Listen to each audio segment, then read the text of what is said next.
최근 삼성전자 주가를 보면 외국인 수급이 결정적인 역할을 하는데 지금 외국인 자금 흐름을 어떻게 봐야 할까요? 외국인이 얼마나 어떻게 팔았는지 숫자를 좀 보시게 되면 외국인 투자자들이 2월 13일 이후에 삼성전자에 대한 매도세를 좀 지속해왔고, 특히 이제 이란 사태 이후에 3월 들어서만 외국인들이 거의 한 7조가량 6조 8천 정도 팔았어요. 반면에 개인 투자자들이 4일 하루를 제외하고 3월 9일까지 줄곧 매수했죠. 한 7조 2천 정도가량 개인들은 받았으니까요. 그리고 최근 3주 동안 외국인들이 한 17조 5천가량 팔았습니다. 그러면서 삼성전자의 보유 비율이 50% 아래까지 떨어졌습니다. 49.9%까지 내려앉았으니까. 지난 2025년 4월 관세 공포 위기 그 이후에 12개월 만에 정말 삼성전자의 5% 선이 무너진 겁니다. 개인이 받아내고 있지만 물량이 워낙 많으니까 주가가 버텨주기 쉽지 않은 그런 구조였다는 거죠. 구체적으로 들어가 보면 더 무섭습니다. 왜냐하면 3월 4일 날 하루에만 외국인이 삼성전자를 300만 주 이상 팔았고요. 3월 5일에도 150만 주가량 팔았습니다. 2월 한 달 동안 외국인이 삼성전자 순매도 규모가 거의 한 6조 9천 정도 되거든요. 연초 이후에 누적 매도는 지금 9조 원가량이 넘어가고 있습니다. 도대체 왜 이렇게 팔았을까요? 외국인이 판 진짜 이유는 첫 번째는 펀더멘털에 대한 문제가 아니라 현금 인출기에 대한 문제입니다. 무슨 말이냐면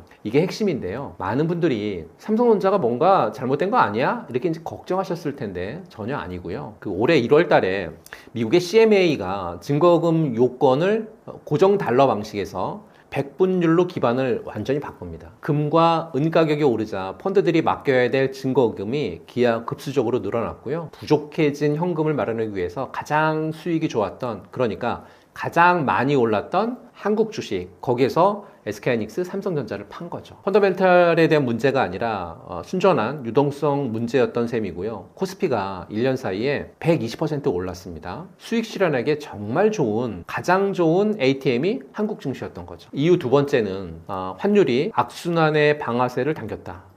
즉 원달러 환율이 1,500원 선 내외 부근에서 전개되자 악순환이 시작이 된 거죠. 원화 약세로 한국 주식의 달러 환산 가치가 떨어지자 외국인들이 추가 매도에 나섰고요. 이렇게 되면 원화 가치를 더 끌어내려는 연쇄 반응을 불러오게 되는 거잖아요. 한국은 정말 원유를 전량 수입하는 그런 나라이기 때문에 환율이라든지 유가가 동시에 오르면 경제 체력이 급격히 떨어집니다. 이 취약점이 고스란히 드러나는 거죠. 외국인 입장에서 생각해보면 주가도 빠지고 환율도 불리해지면 이중으로 손해니까 매도가 매도를 부르는 그런 구조가 된 겁니다. 이후 세 번째, 차익 실현과 지정학적 리스크의 어떤 회피의 복합작용인 것 같습니다. 연초 이후 코스피가 한 50% 급증을 하자 차익 실현 성격의 매도가 좀 집중이 된 것 같아요. 이렇게 되면 지수는 한 15%에서 20% 조정 후에 외국인 재진입 가능성이 높다라고 판단하고 있고요. 이번 매도의 상당 부분은 사실은 오른 만큼 내다 파는 기술적인 조정이었습니다. 이탈한 물량의 상당 부분은 삼성전자에서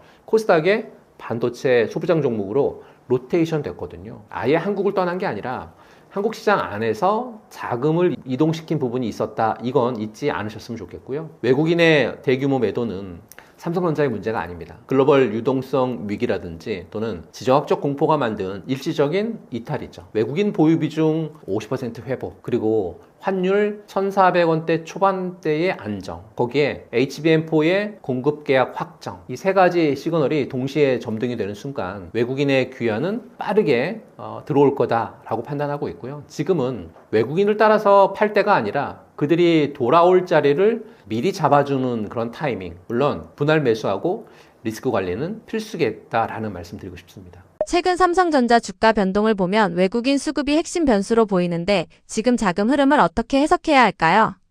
본격적으로 돌아오는 시점을 어떻게 판단하면 좋을까요? 몇 가지 체크해야 될 시그널이 있습니다. 외국인이 돌아오는 시그널 첫 번째는 외국인 선물 포지션이 유월물로 넘어가는 거에 대한 부분들을 체크하실 필요가 있는 것 같아요. 만약 외국인이 선물을 다음 분기인 유월물로 넘기며 계속 보유한다 라고 하면 삼성전자의 상승세 2분기에도 계속될 가능성이 굉장히 높습니다. 글로벌 투자자들이 삼성전자의 리밸런싱 할 때 코스피 200 종목 중에서 강제로 어느 종목을 사야 하는 상황이 발생하기 때문에 그렇거든요. 시가총액 1등서부터 22종목의 주가 추이를 확인해 볼 필요가 충분히 있을 것 같고요. 선물 시장은 외국인의 진짜 의도가 드러나는 곳이기 때문에 속일 수 없습니다. 시그널 두 번째는 외국인들의 보유 비중이 50% 이상으로 올라오는 거죠. 외국인 비중 50% 회복 여부가 다음 방향성을 결정하는 핵심 지표입니다. 기술적인 어떤 분석상 삼성전자를 예를 들어보면 20만 원 내외 정도 구간을 지금 현재 돌파해야 되는 부분, 또 단기 지지선 같은 경우에는 18만 원 정도 부분을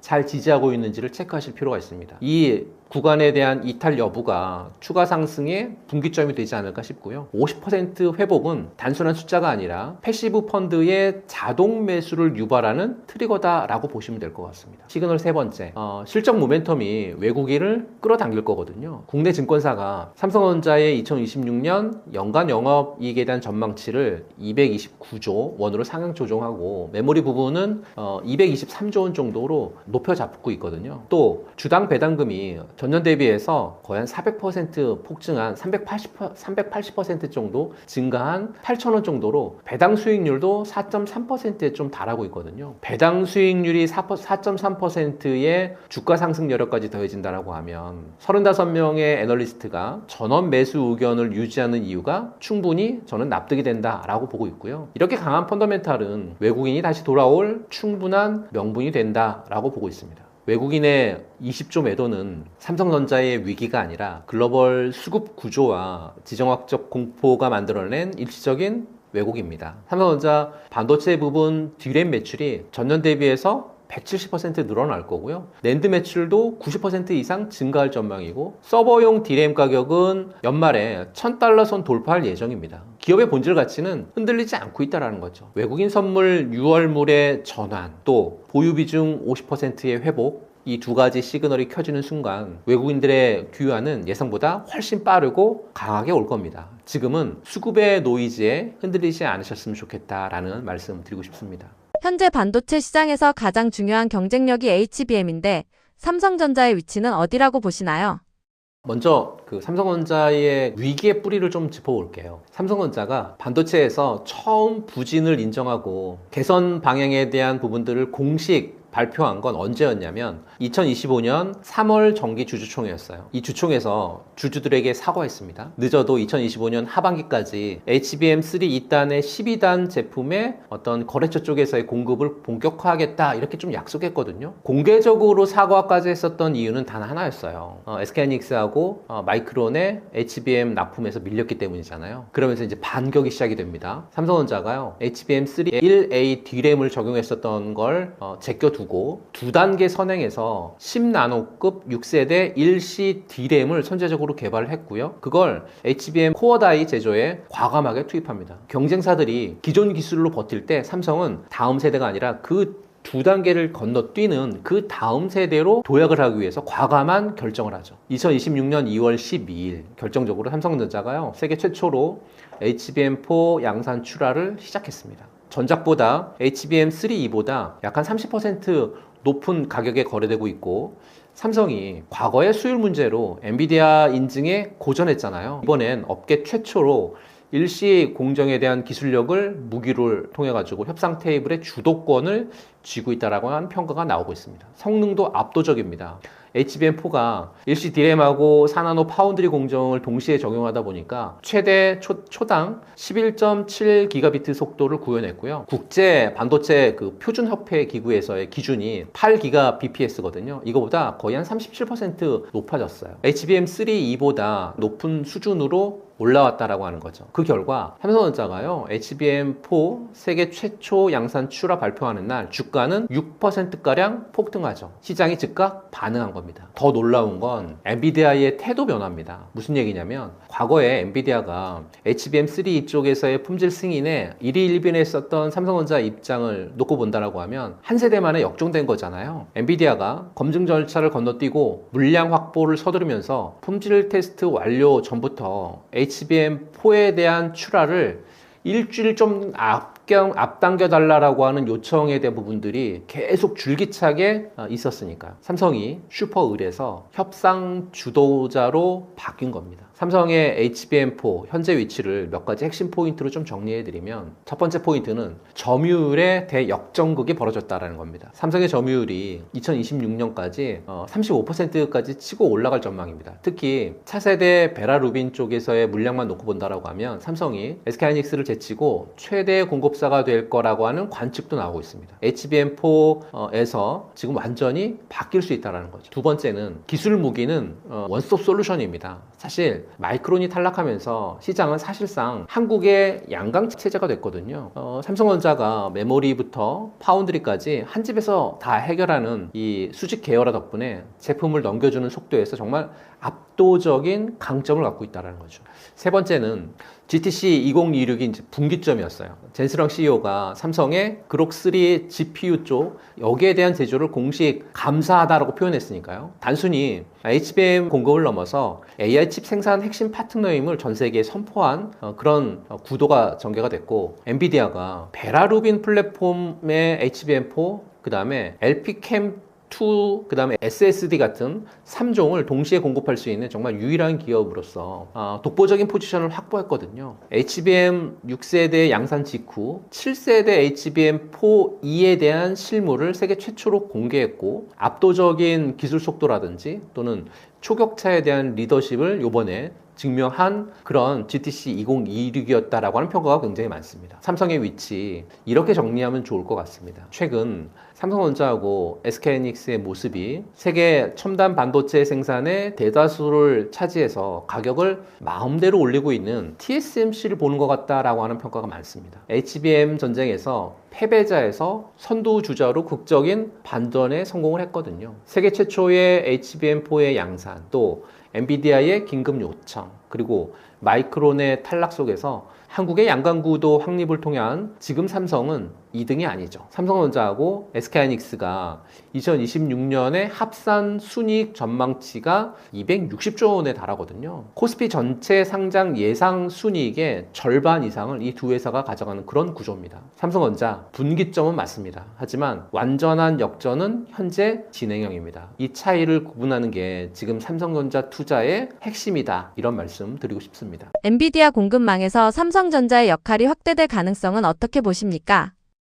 삼성의 엔비디아 공급망 역할이 어디까지 확대될지 몇 개의 그 축으로 좀 설명을 드릴게요. 그 첫 번째 축은 엔비디아 30%에서 절반을 향한 질주에 대한 부분들인 것 같아요. 삼성전자의 2026년 올해 엔비디아 HBM의 출하량은 전년 대비해서 3배 증가하는 112억 기가비트거든요. HBM 수량 점유율 같은 경우에 작년에 17% 정도였는데 올해 최대 35%까지 한 2배가량 확대될 것으로 예상을 하고 있습니다. 특히 HBM4 같은 경우에 기준 점유율 같은 경우 40%를 올해 상회할 것으로 보고 있거든요. 그런데 일각에서는 더 대담할 정도의 점유율 얘기가 나오고 있습니다. 무슨 얘기냐면 트렌드포스 같은 경우에 올해 3분기에 엔비디아 공급량 기준으로 해서 HBM4의 비중이 삼성전자가요 40%에 접근할 거고, 올해 4분기 가서는 60%를 넘어설 거다라고 얘기하고 있습니다. HBM4가 주류가 될수록 삼성이 커져가는 그러한 부분들로 구조가 진행이 되고 있다는 거죠. 둘째 축은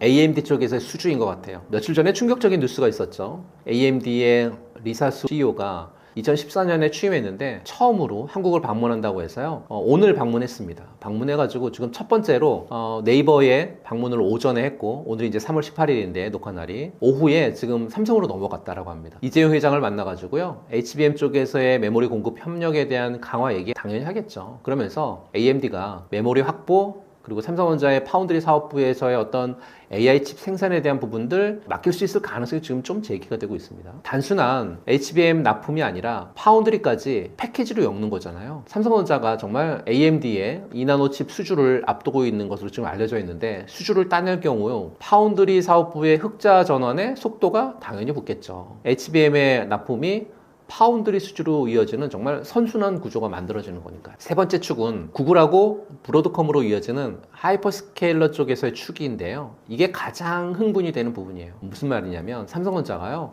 구글의 AI 반도체 TPU 적용을 위해서 브로드컴과 진행한 HBM 그 시스템 테스트에서 메모리 반도체 3사 중에서 가장 좋은 최고 성적을 보였습니다. 구글이요, TPU를 수익 다각화하기 위해서 엔비디아 견제하고 있잖아요. 그렇다고 하면 삼성 삼성전자가 거기에서 우위를 선다라고 하면 HBM 쪽에서의 공급 물량이 더 폭발적으로 급증하겠죠. 더 구체적으로 들어가 보면 삼성전자가 브로드컴의 구글 쪽 HBM 물량의 60% 이상을 공급할 것으로 지금 추정하고 있는데요. 당초에 SK하이닉스가 독점 공급하거나 아니면 주력 공급사가 될 것이라고 하는 예상은 지금 완전히 뒤집은 거예요. 이건 단순한 납품이 아닙니다. 엔비디아 견제 진영 전체를 삼성이 완전히 먹는 그런 그림이거든요. 앞으로 공급망 확대의 로드맵은 단기간에 끝나지 않을 것 같습니다. 삼성전자가요, HBM4에서 성과를 거두고 있고 6세대에서 이렇게 성과를 잘 거두고 있으니까 7세대 HBM4 2단에서도 성과가 잘 나올 것 같습니다. 특히 2026년 하반기 샘플 출하에 대한 부분들을 HBM4 2단 하고 있거든요. 그러면 2027년부터 고객사에 대한 어떤 맞춤형 커스텀 HBM도 순차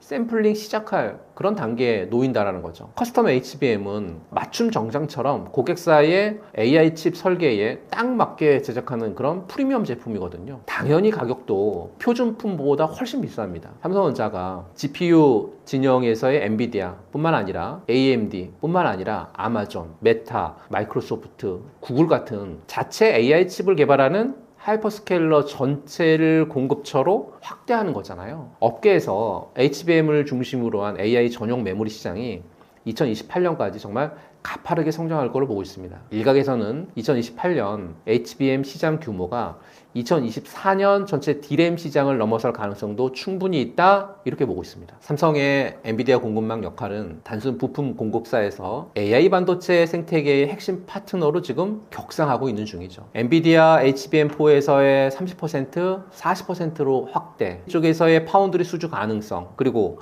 구글과 브로드컴에서의 60%의 물량 독식, 마지막으로 2027년 커스텀 HBM 시대의 개막까지 삼성전자하고 SK하이닉스가 공급 협력을 통해서 단순 부품 공급사를 넘어서 글로벌 AI 반도체 생태계의 핵심 파트너로 주도권을 줄 수밖에 없는 그러한 시대가 지금 우리 눈앞에 펼쳐지고 있다라는 의미로 해석하면 좋지 않을까요? 이렇게 말씀드리고 싶습니다. 최근 D램 가격 상승 흐름이 반도체 슈퍼사이클 신호라고 볼 수 있을까요?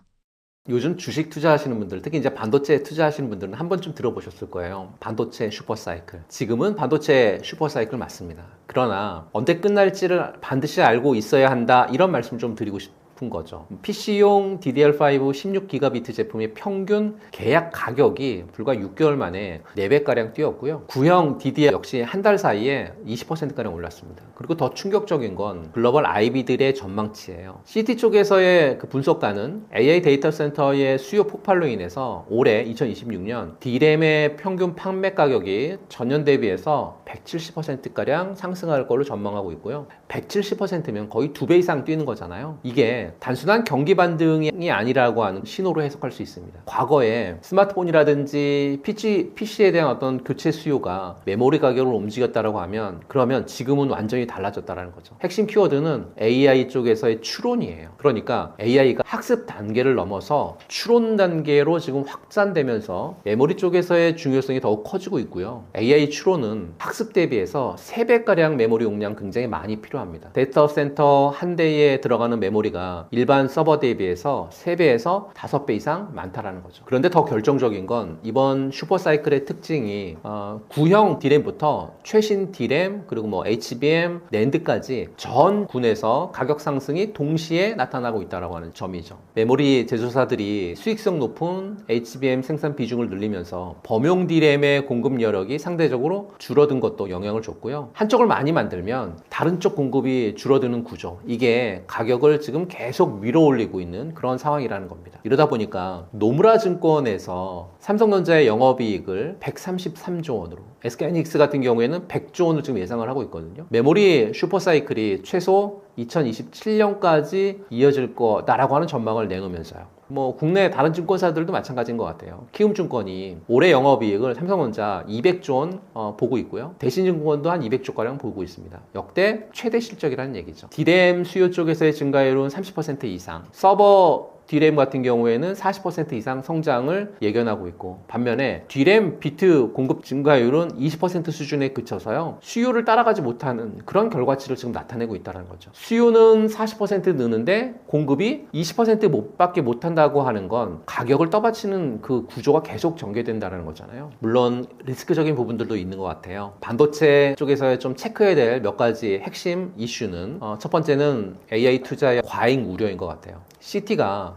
반도체 시장 전망에서 AI 슈퍼사이클이 2026년까지는 이어질 수 있다, 이렇게 보고 있거든요. 그러니까 2026년 하반기에는 오픈AI 관련된 어떤 비용 청구가 본격화될 거고, AI 인프라 구축의 어떤 자금 조달이라든지 그리고 관련한 부채 우려가 커질 수 있다라는 경고의 메시지로 들리지 않나요? 두 번째는 공급 과잉 전환에 대한 시점인 것 같습니다. 서스퀘 하나의 어떤 분석가가 지금 신규 클린룸에 대한 시설이 가동이 되면 2027년 중반까지 현재의 메모리 수요 강세가 충분히 더 이어질 수 있을 거다라고 내다보고 있거든요. 그러니까 2027년 중반 이후에는 공급이 풀리면서 사이클이 꺾일 수 있다라는 의미로 해석이 가능하겠죠. 세 번째는 트럼프 행정부의 반도체 쪽에서의 관세 가능성이죠. 지정학적 리스크, 또 환율의 변동성도 주요 리스크 요인으로 생각해 볼 수 있을 것 같습니다. 정리하면 지금 슈퍼사이클 맞습니다. 하지만 2027년 중반을 사이클의 어떤 마지막 카드가 깔리는 그런 시점으로 좀 보고 있고요. 그 전까지는 메모리 대형주 중심의 비중을 좀 유지하셨으면 좋겠고, 신규 팹 가동 소식이 들려오는 순간 빠르게 포지션을 재검토하는 전략이 좀 필요할 것 같고요. 지금은 올라타되 출구 전략도 반드시 준비하실 필요가 있겠다라는 말씀 드리고 싶습니다. 지정학 리스크와 글로벌 금리 환경이 삼성전자 주가에 어떤 영향을 미칠까요? 가장 리스크는 지정학적 리스크죠. 첫 번째는 단기 충격이 인지 아니면 뭐 어떤 구조적인 위협인지에 대한 어떤 판단이 좀 필요한 것 같아요. 이번 조정이 외부 변수에 따른 일시적인 충격으로 기업의 펀더멘탈이 훼손된 것이 아니라고 하는 평가가 사실은 좀 일반적이고요. 그래서 이제 주가는 중장기적으로는 우상향할 것으로 내다보고 있습니다. 메모리 업황의 선행 지표는 여전히 견고하기 때문에 그렇거든요. 실제로 역사가 이를 좀 증명하고 있습니다. 골드만삭스가요, 지정학적 위기 사례에 대한 분석을 좀 했어요. 분석을 해봤더니 지정학적 이런 충격이 오면 3개월에서 12개월 내에 지수가 회복되는 경향을 보였다라는 걸 강조하고 있습니다. 그러면서 골드만삭스는 올해 코스피의 목표 주가를 7,000포인트로 잡고 있습니다. 하지만 이제 구조적인 리스크도 무시할 수 없잖아요. 특히 이제 AI 반도체라든지 첨단 메모리 반도체에 대한 미국의 대중국 어떤 수출 규제 강화라든지, 또 삼성전자라든지 SK하이닉스의 중국 쪽에서의 점유율 하락, 그리고 수익성에 대한 악화가 불가피하게 진행된다라고 하면 이건 단순한 전쟁 공포하고 차원이 좀 다른 얘기죠. 그런 글로벌 금리 환경이 삼성전자에 어떤 영향을 주는지도 좀 살펴볼 필요가 있을 것 같아요. 현재 미국의 기준금리가 3.5에서 3.75잖아요. 2026년 1월 FOMC에서 동결 결정됐고, 또 최근에 10년물 국채금리가 4.2 내외에서 움직이고 있는데, 이 금리 환경이 삼성전자에 영향을 미치는 경로는 좀 세 가지 정도로 볼 수 있을 것 같아요. 첫 번째는 외국인들의 수급이죠. 현재 미국의 기준금리하고 한국의 기준금리 격차가 한 1.5%포인트에 달하잖아요. 그러니까 외국인 자금이 국내에서 유출이 돼서 원화 약세를 부추길 수 있다라고 하는 우려가 이어지고 있고, 또 금리 차가 크면 외국인이 한국을 떠나서 미국으로 자금을 옮기고, 이게 삼성전자 주가를 끌어내리는 직접적인 원인으로 작용할 수 있거든요. 두 번째는 환율인 것 같아요. 미국 연준의 금리 인하가 본격화되는 시점이 2025년부터 금리 인하가 조금씩 시작이 된 거잖아요. 첫 번째 금리 인하가. 그 이후로 달러는 강세를 계속 유지하면서 원화 대비 강한 모습을 계속 보였습니다. 환율이 높아지면 수출 기업들의 가격 경쟁력이 향상이 돼서 기업의 어떤 실적 개선에 도움을 줄 수 있지만, 수출 중심 산업에 국한된 어떤 효과인 거고, 내수라든지 수입 비용의 증가로 인해서 부정적인 영향도 함께 당연히 고려해 봐야 되겠죠.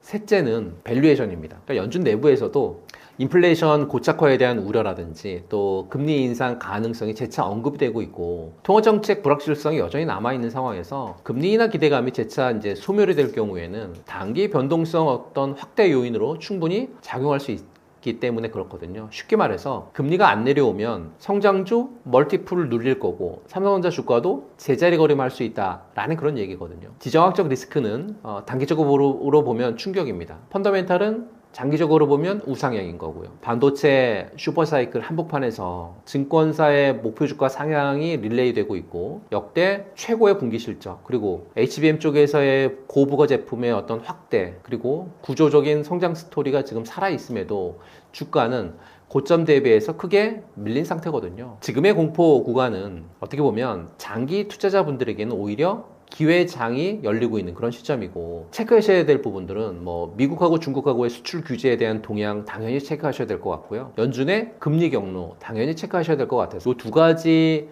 수출 규제하고 금리 경로 반드시 모니터링하면서 분할 매수 전략으로 접근하시는 게 지금의 전략이 아닐까라고 말씀드립니다. 지금 삼성전자 주가는 장기 투자 관점에서 어떤 위치에 있다고 보십니까?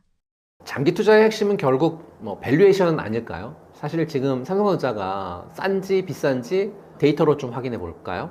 2026년 영업이익 같은 경우에 삼성전자 같은 경우 200조 원 넘어갈 거잖아요. 현재 주가 기준으로 보면 PER 값이 한 자릿수 초반에 불과합니다. 글로벌 반도체 피어 대비해서 극단적으로 낮은 밸류에이션이 유지된다라고 하면 증권사 중립 시나리오 목표 주가조차도 보수적일 수 있다라고 하는 논리로 설득력 굉장히 높겠죠. PER 한 자릿수 초반이라는 게 어느 정도냐면 미국의 엔비디아, TSMC가 30배에서 50배 정도 받고 있는 것과 비교하면 삼성전자는 거의 반도체 기업이 아닌 것처럼 지금 평가받고 있거든요. 외국인 입장에서도 지금 주가가 PBR 1.8배 정도 수준으로 밸류에이션 메리트적인 구간에 살아있는 거거든요. PBR 1배가 회사를 지금 당장 청산해도 주주가 손해보지 않은 그런 의미를 갖고 있는 숫자거든요. 그러니까 주가의 성장성이 전혀 반영이 안 된 상태가 지금 상태라는 거죠. 주가는 내려갔는데 실적 어떨까요? 정반대잖아요. 삼성전자가 2025년 4분기 매출이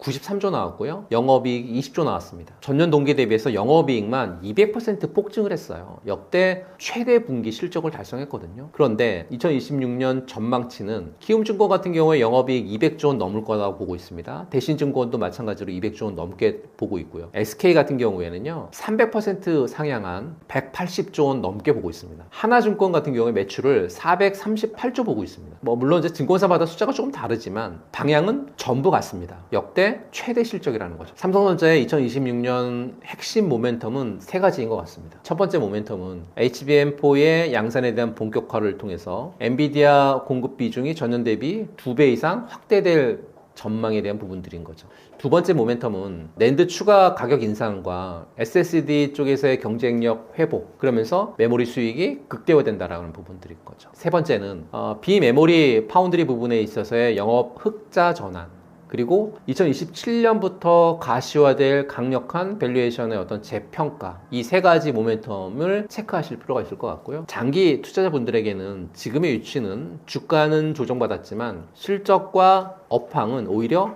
역대 최고를 향해 달리는 그런 구간이기 때문에 역사적으로 삼성전자의 대형 조정 구간은 기관이 저점 분할 매집에 활용하는 패턴으로 반복됐습니다. 메모리 부족 현상은 2028년까지 지속될 거라고 하는 관측 굉장히 많이 나오고 있거든요. 지금 이 구간은 장기 투자자분들에게는 정말 황금 같은 분할 매수의 기회일 수 있습니다. 단 반드시 분할 매수로 접근하시고요. 목표 가격을 반드시 잡으셨으면 좋겠다라는 말씀드립니다.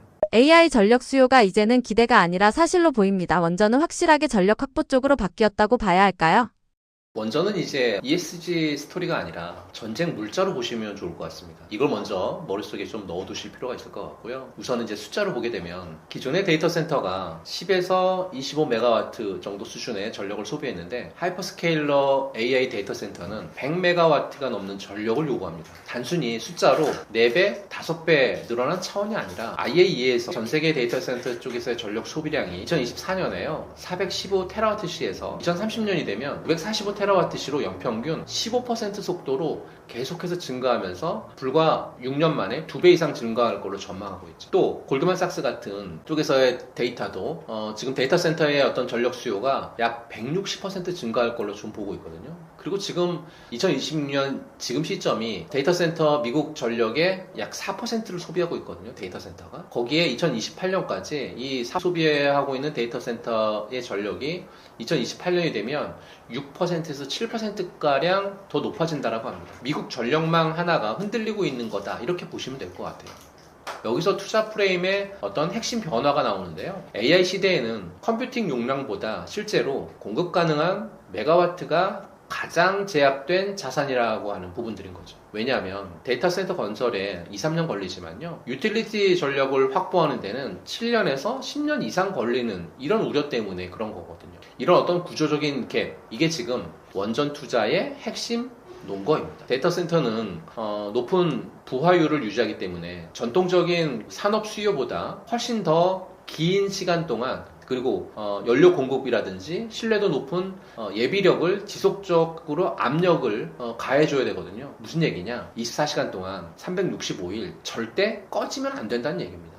태양광, 풍력, 조건 맞출 수 없잖아요. 이러다 보니까 최근에 빅테크들의 행동을 보게 되면 말이 아니라 돈이 진 겁니다. 마이크로소프트가요, 3마일 섬 원전을 재가동하는 계약을 체결했고요. 또 구글은 카이로스 파워하고 SMR 계약 체결했고, 아마존은 원전 옆에 데이터 센터 캠퍼스를 인수하고 여러 SMR 회사에 투자하고 있습니다. 더 나아가 데이터 센터 운영사들이 장기 우라늄 공급 계약이라든지 또는 광산 개발의 금융 참여까지 지금 논의하고 있다고 알려져 있습니다. 전기차 배터리의 원자재 광산을 선점했던 것처럼 말이죠. 그러니까 지금은 우라늄 공급망을 선점하려고 하는 움직임이 나타나고 있습니다. 이 정도면 친환경 이미지를 위한 투자가 아니죠. 생존을 위한 전략적인 확보다, 이렇게 보시는 게 맞겠죠. 이러다 보니까 교보증권이 2026년 붉은 모멘텀의 보고서를 통해서 반도체 그리고 증권과 함께 원전을 올해 투자 유망 종목으로 제시합니다. 체코에 이어서 불가리아 원전도 한국이 수주할 가능성이 굉장히 높게 평가하면서요. 밸류체인을 보게 되면 단순히 원전 테마주로 뭉뚱그리면 안 될 것 같아요. 한전기술이 설계를 담당하듯이, 두산에너빌리티가 주기기를 담당하듯이, 한전 KPS가 정비를 담당하듯이, 우진하고 우리기술이 계측 제어를 담당하듯이 수주 누수에 반응하는 타이밍이 각각 다릅니다.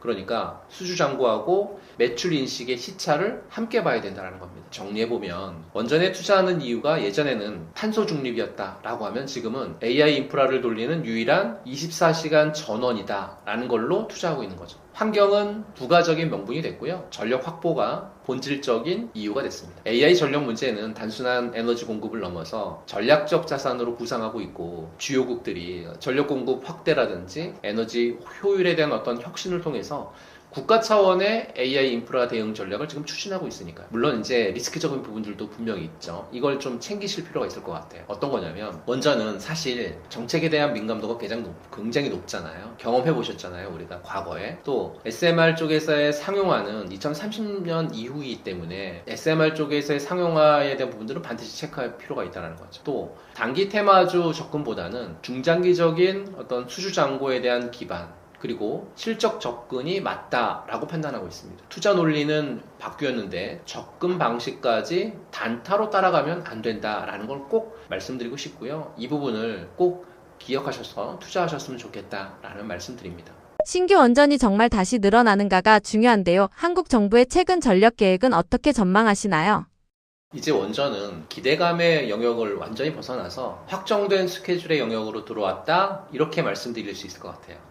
왜 그런지 몇 가지만 좀 짚어드릴게요. 지난번에 11차 전력수급 기본계획에 대한 어떤 실행 지침이 전개가 됐잖아요. 2024년 말에서 2025년에 걸쳐서 확정이 된 11차 전력수급 그 기본계획 기억하실 거예요. 거기에 보게 되면 대형 원전 3개 추가 건설, 또 SMR 도입 신속하게 진행하겠다라는 부분들이 핵심이었으니까요. 2026년 현재 이게 왜 실질적인 근거냐면, 이제는 부지 선정이라든지 또 환경 영향 평가라고 하는 구체적인 행정 절차가 본 궤도에 올랐기 때문에 그렇거든요. 예전에 지으면 좋겠다 였다라고 하면, 이제는 어디에 언제까지 누가 지을까라는 타임라인이 증권사 보고서에서 구체적인 수주 가이드까지 찍히고 있으니까요. 이건 더 이상 테마가 아니라 업종의 매출로 잡히기 시작했다는 거잖아요. 두 번째는 용인 반도체 클러스터라고 하는 절대적인 수요처가 버티고 있습니다. 삼성전자하고 SK하이닉스가 용인에 짓고 있는 세계 최대 규모의 반도체 메가 클러스터. 여기에 들어가는 전력량이 웬만한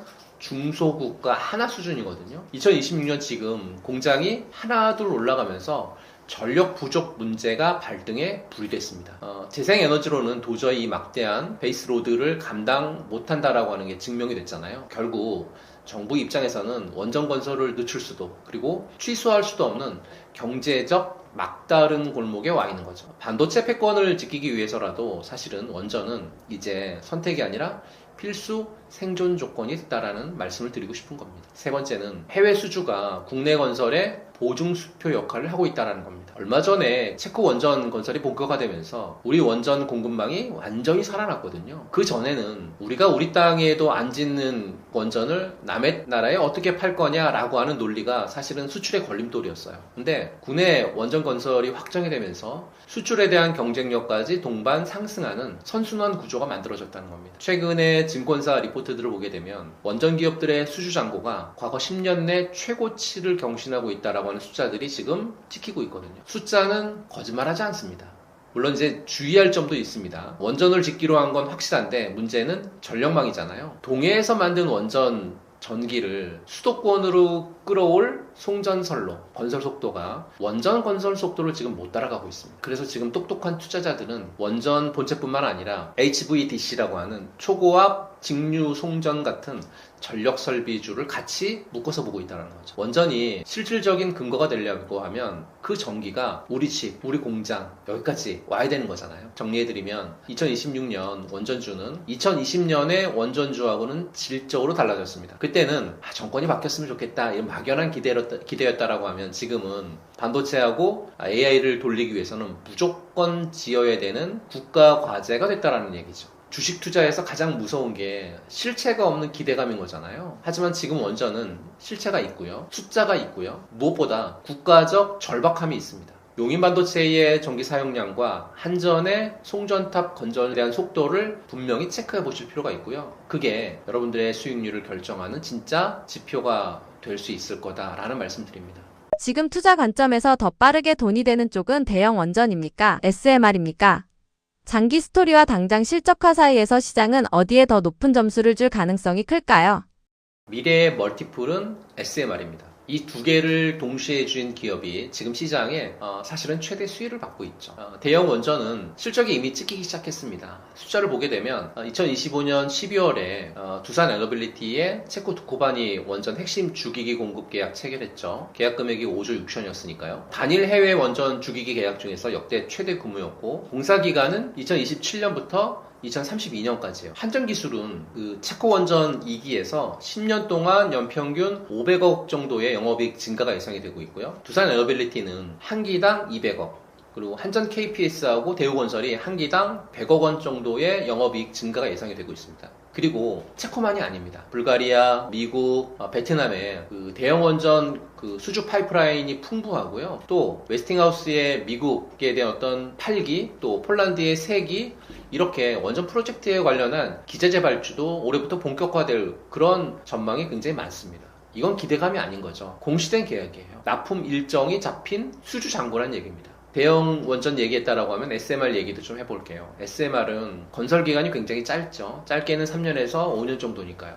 초기 투자 비용도 굉장히 낮죠. 또 중견 전력회사나 또는 빅텍 기업들도 접근 가능한 수준의 진입 장벽이 굉장히 낮습니다. 그러니까 스토리는 완벽합니다. 그런데 현실적인 타임라인을 보게 되면 한국이 밀고 있는 주력 모델 ISMR 이 상용화는 언제 전개되냐면요. 2023년부터 전개될 겁니다.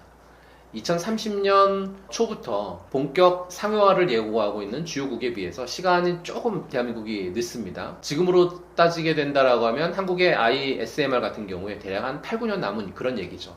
근데 여기서 중요한 포인트는 두산 에너빌리티는 SMR 수주 목표를 올해 1조 1천억 원으로 설정했어요. 이를 위해서 창원에 지금 8천억 정도 투자해가지고 SMR 공장 신설하기로 했거든요. 2028년까지 완공한다라고 해서 연간 20기 정도 생산 능력 갖출 계획인 거잖아요. 한국에 ISMR이 아니라 미국 엑스에너지 그리고 미국의 테라파워, 뉴스케일 같은 미국 SMR 기업들의 핵심 부품을 지금 납품받는 그런 구조가 형성되고 있다, 이런 얘기 아닐까요? 그렇다라고 하면 시장은 어디에 높은 점수를 주고 있을까요? 시장은 대형 원전 수주 잔고로 PER의 프레임을 쓰고 있고요. SMR 쪽에서의 수주 첫 공시로 멀티플 재평가를 진행을 하고 있다, 이렇게 보시면 좋을 것 같습니다. 무슨 말이냐, 좀 어렵죠.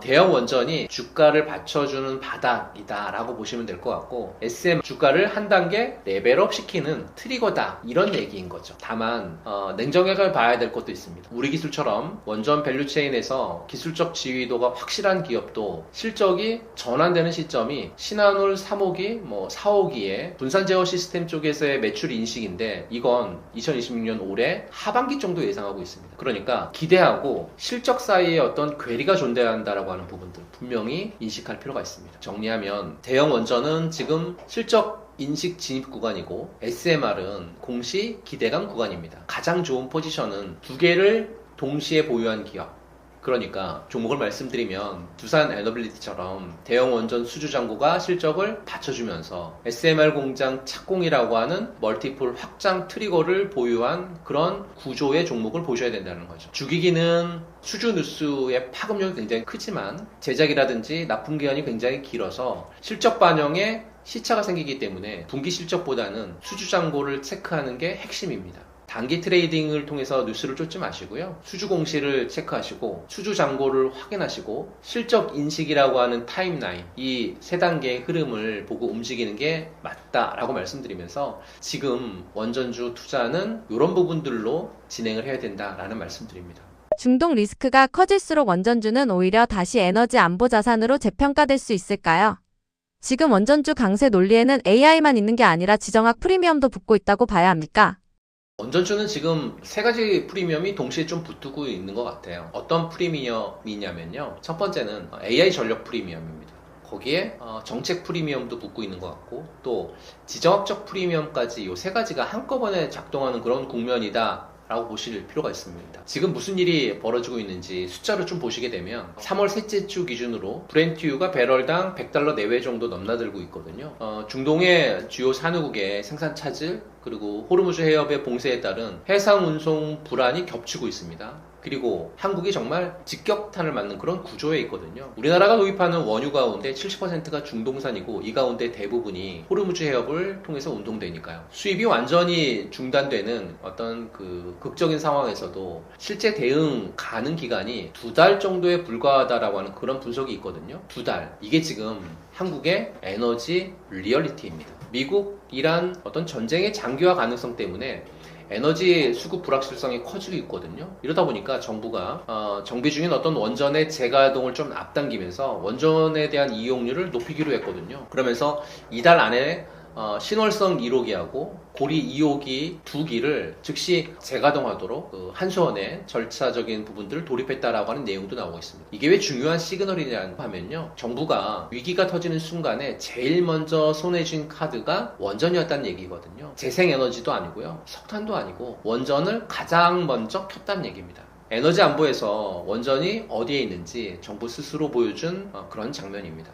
여기서 투자 논거의 핵심이 나오고 있습니다.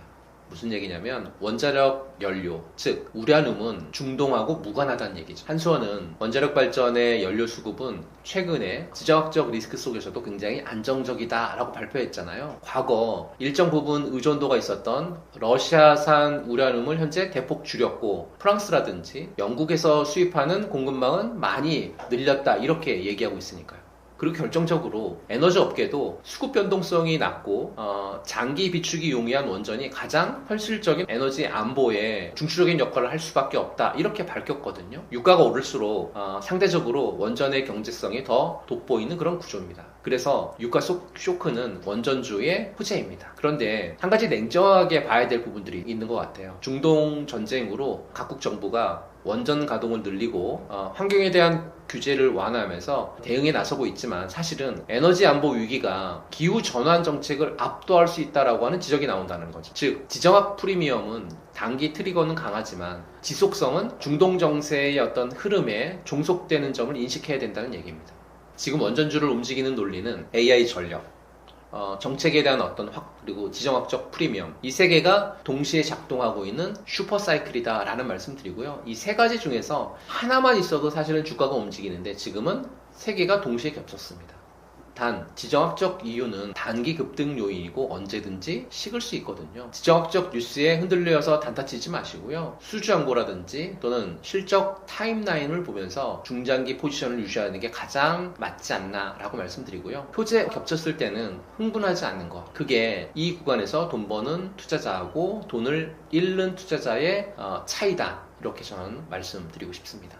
정책 수주 실적 3박자가 맞아떨어지면서 원전주가 계속 강세를 보였는데 최근 하락 흐름은 어떻게 분석하시나요?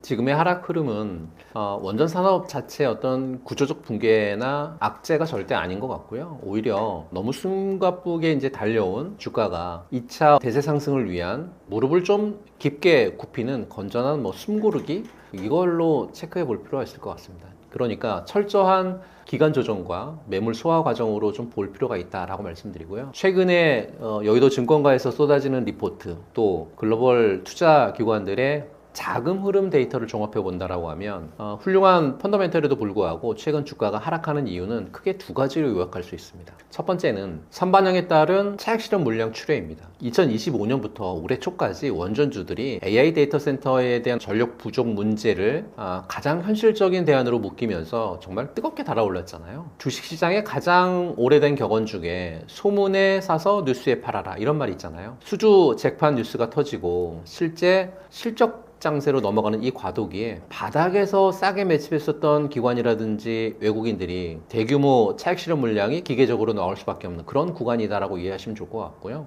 시장은 항상 좋은 건 알겠는데 주가에 다 반영된 거 아니야? 라고 하는 의구심을 갖는 그런 구간 충분히 있기 마련이잖아요. 그런 구간이다라고 보시면 될 것 같고요. 두 번째는 프로젝트의 어떤 세부 일정 지연에 따른 노이즈가 몰려오고 있는 그런 상황인 것 같습니다. 그러니까 유럽이라든지 중동 쪽에서의 대규모 원전 프로젝트들을 보게 되면 보통 10수조 원의 자금이 움직입니다. 그러다 보니까 본계약 체결이라든지 또는 파이낸싱 세부 협상 과정에서 당초 시장이 환호를 하면서 기대했던 일정보다 몇 개월 정도 딜레이 되는 경우가 필연적으로 발생하거든요. 주식시장은 불확실성이라든지 지연을 가장 싫어하기 때문에 이런 미세한 엇박자에도 단기 테마성 자금들이 예민하게 반응하면서 주가를 일시적으로 끌어내리고 있다, 이렇게 보실 필요가 있을 것 같고요. 하지만 세상이 어떻게 돌아가고 있냐 보면 마이크로소프트라든지 아마존 같은 글로벌 빅테크 기업들이 AI 데이터 센터를 돌리느라 전력 모자라잖아요. 아예 SMR 천문학적인 돈을 쏟아부으면서 직접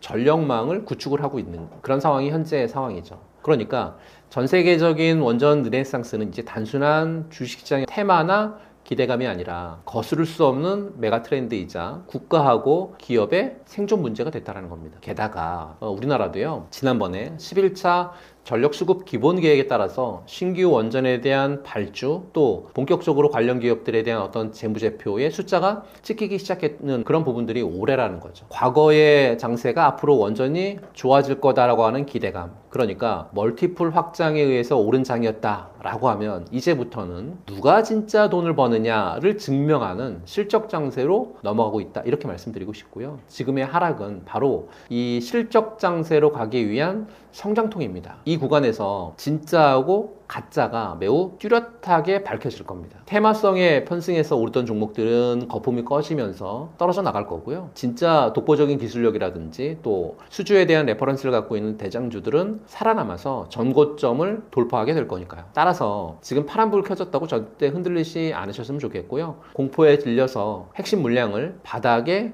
내던질 때는 아니다. 오히려 비중을 충분히 채우지 못했던 분들에게는 펀더멘탈 훼손 없이 가격만 싸진 절호의 박앤세일 구간이다 라는 말씀 드립니다. 마지막으로 투자 전략을 정리해드리면 핵심 주기기 제작 능력을 갖고 있는 찐 대장주, 그리고 2028년 상용화를 앞두고 있는 종목, 또 성장할 SML 관련 밸류체인을 보유한 우량 기업 위주로 포트폴리오를 압축하실 필요가 있다라고 말씀드리고요. 지금의 이 얕고 또 답답한 조정을 흔들림 없이 견뎌내신다라고 하면 올해 하반기부터 본격화될 글로벌 추가 수주 랠리라든지 어닝 서프라이즈 구간에서 여러분들의 계좌는 다시 한번 뜨겁게 달아오르지 않을까 이렇게 판단하고 있습니다. 두산에너빌리티 주가가 이번 하락으로 상승세가 꺾인 모습을 보이고 있는데 앞으로 추가 상승 여력이 남아 있을까요? 지금의 주가가 하락의 어떤 전환인지 아니면 더 큰 도약을 위한 매수 기회인지 이 두 가지를 접목해서 좀 말씀 좀 드리면요. 사실 뭐 주식이 계속 오르기만 할 수 없잖아요. 두산 에너빌리티 같은 경우에 2024년부터 2025년까지 SMR 파운드리 선점 그리고 체코의 원전 우선 협상 대상자 선점이라고 하는 호재로 이미 한 차례 어떤 주가의 레벨업은 마쳤습니다. 지금 주가는 이제 기대감이 실적으로 바뀌어가는 어떤 과도기적인 조정이다라고 말씀드릴 수 있을 것 같고요. 2026년 현재 대형 원전 수주는 이미 확정된 미래가 됐고 이제 시장은 그래서 돈은 언제 벌 건데? 라고 묻고 있는 거잖아요. 그 질문에 답하기 위해서 숨 고르는 어떤 과정이지 상승 엔진이 꺼진 건 절대 아니죠. 오히려 주요 이평선이 수렴하고 있는 지금 기술적으로 굉장히 중요한 변곡점에 와 있습니다. 그렇다라고 하면 두산 에너빌리티를 집중할 수밖에 없는 결정적인 이유 몇 가지를 좀 말씀드려 볼게요. 첫 번째 이유는 가스터빈입니다. 두산 에너빌리티가요 2026년 3월 바로 이번 달에 미국의 빅텍 기업하고 380메가와트급의 초대형 가스터빈 7기 공급하는 1조 2천억 원 규모의 계약 체결했습니다. 미국 시장 누적 12기 공급이라는 정말 쾌거를 달성했습니다. 왜 미국의 빅테크들이 GE나 아니면 지멘스가 아닌 두산을 선택했을까요? 대형 가스터빈 시장을 독점하던 GE의 버너바라든지 아니면 지멘스, 미쓰비시 같은 이 3사는 이미 2030년까지요 인도분이 정말 꽉 차 있습니다. 계약이 꽉 차 있다는 얘기죠. 두산 에너빌리티는 경쟁사 대비해서 납기가 굉장히 짧고요. 짧은 납기를 경쟁력 삼아서 수주를 지금 빠르게 늘리고 있는 거죠. 쉽게 말해서 경쟁자들이 포화가 된 상태가 되면서 두산에게 주문이 몰리는 그런 구조가 만들어졌다는 겁니다. 가스터빈은요 단순 장비 판매에서 끝나지 않습니다. 기기 판매뿐만 아니라 향후에 적어도 20년에서 30년간 이어질 유지보수 계약 이게 핵심이에요. 유지보수 사업은 기기 판매보다 마진율 월등히 높습니다. 한번 납품하면 30년짜리 고마진 어떤 수익이 계속 생기는 그런 구조이기 때문에요. 밸류에이션의 재평가가 일어날 수 있는 가장 중요한 이유 중에 하나다라고 보시면 될 것 같고요. 두 번째 이유는 SMR인 것 같아요. 올해 상반기 창원에 약 8천억 정도 규모의 자금을 투입을 해서 세계 최초로 SMR 쪽에서의 전용 공장 착공해가지고 연간 20기 이상의 생산 능력을 지금 확보할 계획이거든요. 지난 1월 달부터 지금 평탄화 작업이 시작이 됐고 두산의 전략적인 포지셔닝이 지금 단순 납품이 아니라 전 세계 모든 유형의 SMR을 위탁 생산한다라고 하는 정말 원전 업계에 TSMC로 도약하겠다라고 하는 포부를 밝혔거든요. 반도체에서 TSMC가 팹리스들의 어떤 제조를 전담하듯이 두산이 글로벌 SMR 설계사들의 제조 파트너가 되겠다라고 하는 전략입니다. 세 번째 이유는 대형 원전의 확대 부분인 것 같아요. 미국의 에너지부가 원전 건설 확대를 위해서 약 800억 달러 규모의 자금을 지원하기로 했고 미국이 2030년까지 10기에 해당하는 신규 원전 건설을 추진한다고 발표했고 또 실제 발주가 올해부터 구체화될 전망이 있거든요. 그리고 결정적으로 웨스팅하우스 같은 경우에 주기기 제작 같은 실질적인 공급 능력 갖추지 못하기 때문에 웨스팅하우스가 오다 따오면 두산 에너빌리티가 당연히 협력 가능성이 높아지는 그런 구조로 되어 있습니다. 그러니까 역설적으로 웨스팅하우스의 논란이 오히려 두산의 협력 확대 기회가 될 수 있다라고 하는 그런 얘기죠. 두산 에너빌리티가 2026년 수주 목표를 지금 13조 원 수주를 제시했는데 2030년까지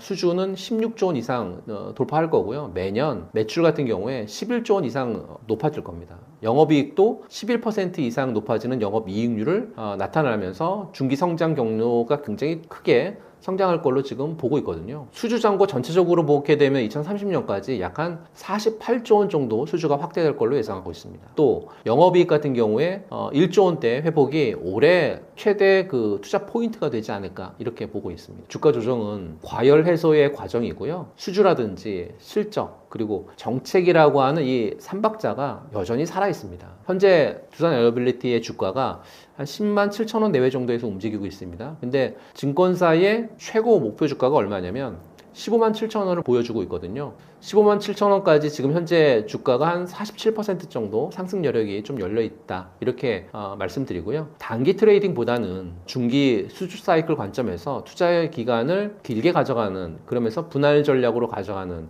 그런 대응이 두산 에너빌리티에 필요하지 않을까라는 말씀드립니다. 원전주가 너무 많이 올라 지금 시기에는 부담스럽다는 의견도 있는데 지금 원전주는 어떻게 접근하는 것이 좋을까요? 사실 국내 원전 관련주들의 PER 값이 얼마냐면 평균 약 80배 수준이거든요. 상당히 높습니다. 체코 원전 수주 같은 기대감도 정말 크지만 실제 영업이익률을 좀 꼼꼼히 따져보고 고평가에 대한 여부를 판단해야 한다라고 하는 그런 조언 나오고 있습니다. 사실 PER이 80배면 일반적인 제조업 기준으로는 분명히 비쌉니다. 뭐 철강이라든지 기계 기업이 지금 평균 PER 값이 보통 15배에서 20배 정도 받는 거하고 비교하면 한 4, 5배 많은 거잖아요. 근데 여기서의 핵심은 과거 이익 기준으로 한 PER로 판단해야 되냐 마냐 이거거든요. 과거 기준으로 볼 거냐 아니면 미래 기준으로 볼 거냐, 이게 원전주 밸류에이션에 있어서의 핵심 논쟁입니다. 사실은 두산 에너빌리티의 에너빌리티 부분의 영업이익률이 작년 2025년 4분기에 7% 기록했어요. 전년 대비해서 한 5%포인트 개선이 됐고 2025년 에너빌리티의 신규 수주가 14조 7천 정도 되거든요. 전년 대비해서 한 2배 이상 증가했습니다. 이익이 빠르게 좋아지고 있다는 건데요. 그럼 이제 PER이 빠르게 내려오겠죠. 지금 주가가 비싸 보여도 2, 3년 뒤에 이익 기준으로 보게 되면 오히려 지금이 저점이 될 수 있다라고 하는 그런 역설적인 얘기인 거죠. 글로벌 경쟁사 GE 버노바하고 비교해보면 이해하기 훨씬 쉬울 것 같아요. 그러니까 GE 버노바는 AI하고 이 데이터 센터 수요를 타고 주가가 폭등을 했는데 150% 넘게 폭등했습니다. PER 값이 얼마냐면 100배를 넘었습니다. 반면에 두산 에너빌리티는 가스터빈, 또 원전 같은 이런 쪽에서의 구조도 지금 버너하고 비슷한데 밸류에이션은 조금 낮은 거잖아요. 이걸 두고 사실은 어떻게 보면 코리아 디스카운트라고 부르는 거잖아요. GE의 버너바가 이 정도로 시장 가치를 인정받고 있는 상황에서 두산이 고평가됐다라고 보기는 사실 좀 어려운 것 같습니다. 그렇다라고 하면 실전 투자 전략은 어떻게 세우는 게 좀 좋을까요? 우선은 첫 번째는 대장주하고 테마주를 좀 구분하실 필요가 있을 것 같습니다. 그러니까 원전 섹터 안에서도 사실은 진짜하고 가짜가 분명 갈리거든요. KB증권에서 두산 에너빌리티에 대해서 원전 그리고 가스터빈에 대한 수주가 올해부터 본격적으로 가셔야될 거다 이렇게 얘기하면서 목표 주가를 13만 5천 원까지 높여 잡았습니다. 반면에 테마주 성격이 강한 소형 원전 부품주들은 실적 가시성이 굉장히 낮아서 접근하면 안 된다라는 보고서가 굉장히 특이하죠. 두 번째는 수주 이벤트 기준으로 접근을 하실 필요가 있을 것 같습니다. 무슨 얘기냐면 2026년에 대규모 SMR 쪽에서의 수주가 1조 원 좀 넘을 거거든요. 이제 본격화될 가능성이 굉장히 높고 이 수주 성과가 확인이 된다라고 하면 지난해 10월 해외 쪽에서의 가스터빈에 대한 어떤 초과 수주 그거야처럼 주가 상승을 견인할 충분한 상승에 대한 어떤 되지 않을까 이렇게 얘기를 해드릴 수 있는 거죠. 그러면서 세 번째는 사실은 분할 매수가 좀 정답인 것 같아요. 두산 에너빌리티는 정책에 대한 일정이라든지 수주 발표를 앞두고 기관이 선제 포지셔닝하는 경향이 굉장히 강하잖아요. 또 투자 전략으로는 중기 구간에서의 분할 매수 굉장히 좋을 것 같고 체코 원전 수주 같은 이런 부분들 또 수주 이벤트에 대한 부분들을 확인하고 비중을 좀 높이는 그런 방식을 좀 여러분들에게 말씀 좀 드리고 싶습니다. 과거 이익 기준으로는 비싸다. 그러나 미래 수주하고 실적 성장 기준으로는 아직 싸다. 이게 지금 원전주의 본질인 것 같습니다. 고평가 논란 자체가 사실은 지금 이익이 아직 좀 작기 때문에 그런 것 같은데요. 수주 잔고가 수십조 원씩 쌓이면 이익이 올라오면서 PER이 자연스럽게 내려가겠죠. 단 시장이 기대하는 어떤 수주하고 실적이 정말 예정대로 실현이 되는지를 반드시 분기별로 확인하셔서 접근할 필요가 있지 않을까라는 말씀 드리고 싶습니다. 두산에너빌리티, 한전기술 같은 대형주와 중소형 기자재 기업 중에서 기대 수익률이 더 높은 쪽은 어디라고 보십니까? 결론은 중소형 기자재인 것 같아요. 왜 이렇게 더 크게 오르냐면 이유가 좀 명확하기 때문에 그런데요. 바로 시가총액하고 유동성의 차이가 여기서 나눠지고 있는 것 같습니다. 종목을 한번 보게 되면 우리기술 같은 경우에 52주 전 주가가 얼마였냐면 2,000원이었어요. 근데 2026년 3월 24,000원 내외 정도에서 지금 거래되고 있으니까요. 수익률을 따지면 1년 만에 1000% 이상 오른 겁니다. 두산 에너빌리티가 같은 기간 4배 올랐다고 하면 우리기술은 같은 기간에 12배 올랐으니까요. 왜 이런 차이가 생겼을까요? 우리기술은 원자력 발전소 디지털 계측 제어 시스템에서 국산화 역량을 통해 가지고 국내 유일하게 이 역량을 보유하고 있는 그런 기업이기 때문에 그렇습니다. 그러니까 국내 유일이라고 하는 독점성이 핵심인 거죠. 마찬가지로 한선 엔지니어링은 블룸 에너지 기반의 SOFC 쪽에서의 플러밍 모듈의 국내 단독 공급사라고 하는 희소성을 갖고 있습니다. 2026년 3월 8,000원대 있었던 주가가 최근에 17,000원대까지 2배가량 상승을 하죠. 그렇다라고 하면 대형주하고 중소형주 두 그룹의 핵심 차이를 좀 정리해 드리게 되면 대형주의 대장격인 두산 에너빌리티 그리고 한전기술은 사실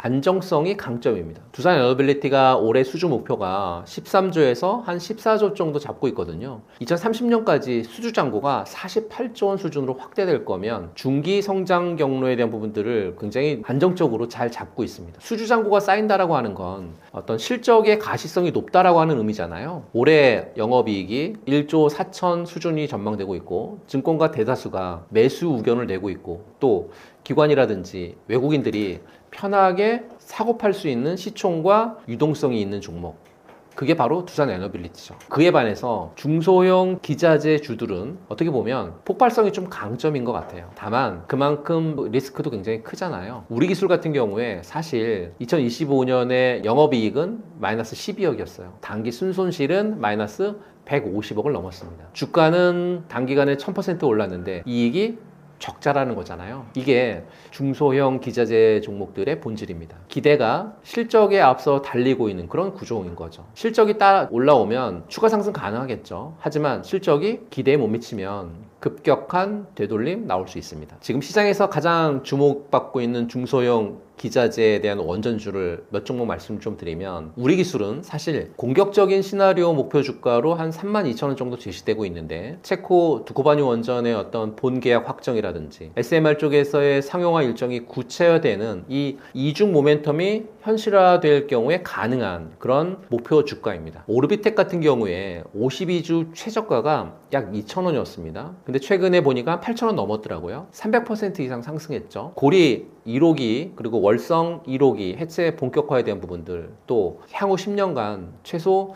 3조 원 규모의 원전 해체 시장이 열릴 것으로 전망되고 있기 때문에 원전 짓는 것뿐만 아니라 해체도 굉장히 돈이 잘 되는 그런 부분들이어서 이 월성 1호기하고 고리 1호기 관련되어 있는 부분들 잘 체크하실 필요가 좀 없잖아 있을 것 같고요. 사실 기대 수익률만 보고 하면 중소형 기자재주 그 안정성을 고려한다라고 하면 대형주 이렇게 분류할 수 있을 것 같고요. 하지만 이제 가장 현명한 전략은 하나인 것 같아요. 포트폴리오를 두산 에너빌리티하고 한전기술 같은 대형 종목을 통해서 포트폴리오를 한 60에서 70% 정도 받쳐놓고요. 우리기술이라든지 또는 BH 같은 또는 우진 같은 독점 기술 기반의 중소형 기자재주들에 대한 비중을 30에서 40% 곁들이는 방식이 리스크 대비 수익률 극대화하는 그런 전략이 아닐까 싶고요. 대형주로 안전판을 깔고 중소형주로 수익률의 폭발을 가져가는 투트랙 전략, 이게 지금 원전 섹터에서 가장 스마트한 접근이 아닐까라는 말씀 드리고 싶습니다. 지금 원전 기업들의 주가 흔들림 때문에 고민하는 투자자들이 많은데 지금 시점에서 원전주에 투자해도 괜찮을까요? 결론부터 좀 말씀을 드리면 원전주 투자해도 괜찮습니다. 하지만 방법이 좀 중요하다 이렇게 말씀드리고 싶습니다. 왜 그런지 몇 가지 근거하고 구체적인 전략 말씀드리 좀 드리면 근거 첫 번째는요. 원전 르네상스는 테마가 아니라 구조적 변화이기 때문에 그렇습니다. 많은 분들이 사실 원전주 테마주 아니냐라고 이렇게 물으시거든요. 근데 전 절대 아니다 라고 말씀드립니다. 2026년 현재 원자력이 가장 극적으로 평가가 달라진 에너지원이잖아요. 현재 40개국 이상에서 원자력을 자국 에너지 전략에 포함하고 있고 또 건설 중인 신규 원전 규모가 지난 수십 년간 최근 들어서 가장 많은 원전 건설을 하고 있는 그런 기간이니까요. 그리고 결정적으로 새 수요원이 늘고 있습니다. 그러니까 블룸버그가 미국 안에서의 데이터 센터 전력 수요가 현재 40기가와트 수준에서 2035년까지 100기가와트가 상회할 가능성이 높다라는 분석을 냈거든요. 그러니까 AI가 먹는 전기가 10년 안에 2배 이상 늘어난다는 거잖아요. 이 전기 어디서 만드냐? 24시간 끊임없이 안정적으로 나오는 원자력 말고는 현실적인 대안은 없습니다. 근거 두 번째는 올해 2026년은 기대감 장세에서 실적 장세로 전환되는 그런 해이기 때문에 그렇습니다. 2026년 체코나 불가리아 같은 유럽 쪽에서의 원전 수출 성과가 실적으로 연결되는 그런 시작하는 시작점이거든요. 단순히 기대감만으로 오르던 단계에서 벗어나서 이제 기업의 이익이 실제로 숫자로 찍히기 시작했다라는 거죠. 그러면 우량주 위주의 접근 굉장히 유리하다 이렇게 판단하고 있습니다. 특히 두산 에너빌리티의 2026년 연간 매출이 약 한 18조, 영업이익이 1조 5천 이런 정도로 지금 좀 높여 잡고 있는데요. 그러다 보니까 2026년 목표 수주가 14조 원 달성 기대감을 통해서 어떤 중장기적인 밸류에이션 지지를 잘 하고 있지 않나 싶고요. 숫자가 뒤따라오는 장세에서는 실적 가시성이 높은 종목이 어떻게 보면 왕입니다. 근거 세 번째, 조정 이후에 등장하는 기관의 매집 신호인 것 같아요. 두산 에너빌리티가 최근 원전과 SMR 정책 모멘텀의 확대를 통해서 기관 투자자들의 지속적인 매수 흐름이 좀 이어지고 있거든요. 역사적으로 보게 되면 조정 이후에 기관이 분할 매집에 나서는 구간은 장기 투자자들에게 정말 좋은 매수 타이밍이 아닐까라는 말씀을 드리고 싶습니다. 근거 네 번째는 SMR이라고 하는 초대형 성장 엔진이 올해부터 가동된다는 거죠. 그러니까 두산 에너빌리티가 올해 상반기에 창원에서 약 한 8천억 정도 규모의 세계 최초의 SMR 전용 공장 착공해서 연간 20개 이상의 생산 능력 확보할 계획인 거거든요. 뉴스케어 파워라든지 엑스에너지 그리고 테라파워 같은 글로벌 선두주자들과의 협력을 통해서 제조 경쟁력으로 시장을 좀 장악하겠다 이런 포부 밝혔잖아요. SMR 시장이 AA 데이터 센터하고 또 반도체 클러스터 같은 미래 산업 인프라의 안정적인 어떤 전력 공급원으로 지금 주목받고 있고 또 2026년 이후에 원전 관련주의 핵심 성장 동력으로 지금 판단하고 커지고 있습니다. 2026년은 원전 관련 종목들이 기대감에서 실적으로 넘어가는 원년입니다. 단순히 테마가 아니라 국가 생존 전략 차원에서 원전 관련주 움직이고 있거든요. 지금의 변동성 두려워하기보다는 분할 매수 기회로 활용하실 필요가 있을 것 같고요. 반드시 실적 그리고 수주 가시성에 대한 부분들을 확인된 우량주 중심으로 그리고 ETF를 섞어서 리스크를 분산하는 방식으로 접근하실 필요가 좀 있을 것 같다라고 말씀드리고요. 원전주의 흔들림은 일시적이다. 하지만 성장 방향은 구조적이다. 라는 말씀 드리고 싶습니다. 국내 증시가 오늘은 폭락, 오늘은 폭등을 반복하면서 급격히 흔들리고 있는데 현재 증시는 어떻게 보고 계신가요? 먼저 지금 장세가 얼마나 비정상적인지 숫자로 한번 말씀 좀 드려볼게요. 2026년 3월 들어서 코스피가 하루 동안에 변동폭을 나타내는 일중 그 변동률이 무려 7% 솟았습니다. 이게 얼마나 비정상적인 수치냐면 지난 2025년에는 이 수치가 1%였어요. 그러니까 코스피가 4천선을 넘어서면서 빠르게 오를 때도 이 변동률은 2%였거든요. 근데 7%라고 하면 그거에 3배에서 4배가량 해당하는 수치거든요. 날짜로 보면 좀 더 선명해 보입니다. 지난 3월 3일 미국하고 이란 전쟁 여파로 인해서 코스피가 하루에 7% 폭락했고 그 다음 날은 서킷 브레이커까지 발동되면서 코스피 출범 이래 역대 최대 하락률인 15%를 넘죠. 3월 5일은 반등 사이드카가 발동되면서 급반등. 3월 9일은 국제유가가 하루에 25%가량 급등하면서 다시 6% 넘게 폭락. 2026년 첫 2달 동안 코스피가 거의 50% 가까이 상승한 뒤에 급락을 맞으면서 대형 기술주의 손실 확대라든지 외국인들의 자본 유출 그리고 원화 약세가 동시에 나타나고 있는데요. 심지어 미국하고 이란 전쟁의 당사자인 미국의 S&P 500의 변동률은 1.4%, 나스닥도 1.7% 수준인데 한국이 7%입니다. 전쟁 당사자인 미국보다 한국 시장이 훨씬 더 요동치고 있는 거죠. 그럼 왜 이렇게 이런 일이 벌어지고 있는 걸까요? 이번 시장이 왜 이렇게 출렁이는지 그 핵심 이유를 네 가지로 좀 정리를 해드릴게요. 첫 번째는 너무 짧은 시간에 너무 많이 올랐습니다. 올해 초부터 시작해서 코스피가 50% 급등하다 보니까 작은 외부 충격에도 차익 실현 욕구라든지 또는 심리적인 불안이 한꺼번에 터져 나온 거죠. 많이 번 만큼 떨어질 때 느끼는 공포도 훨씬 클 수밖에 없습니다. 두 번째는 외국인들이 팔고 개인만 사는 그런 수급 구조 때문인 것 같아요. 외국인이 하루에 7조 원 넘게 던졌거든요. 개인이 고스란히 다 받아냈고요. 외국인이 다시 돌아와 주지 않으면 개인이 지수를 버티기에는 사실 좀 역부족인 상황입니다. 세 번째는 알고리즘 쪽에서의 변동폭 증가인 것 같아요.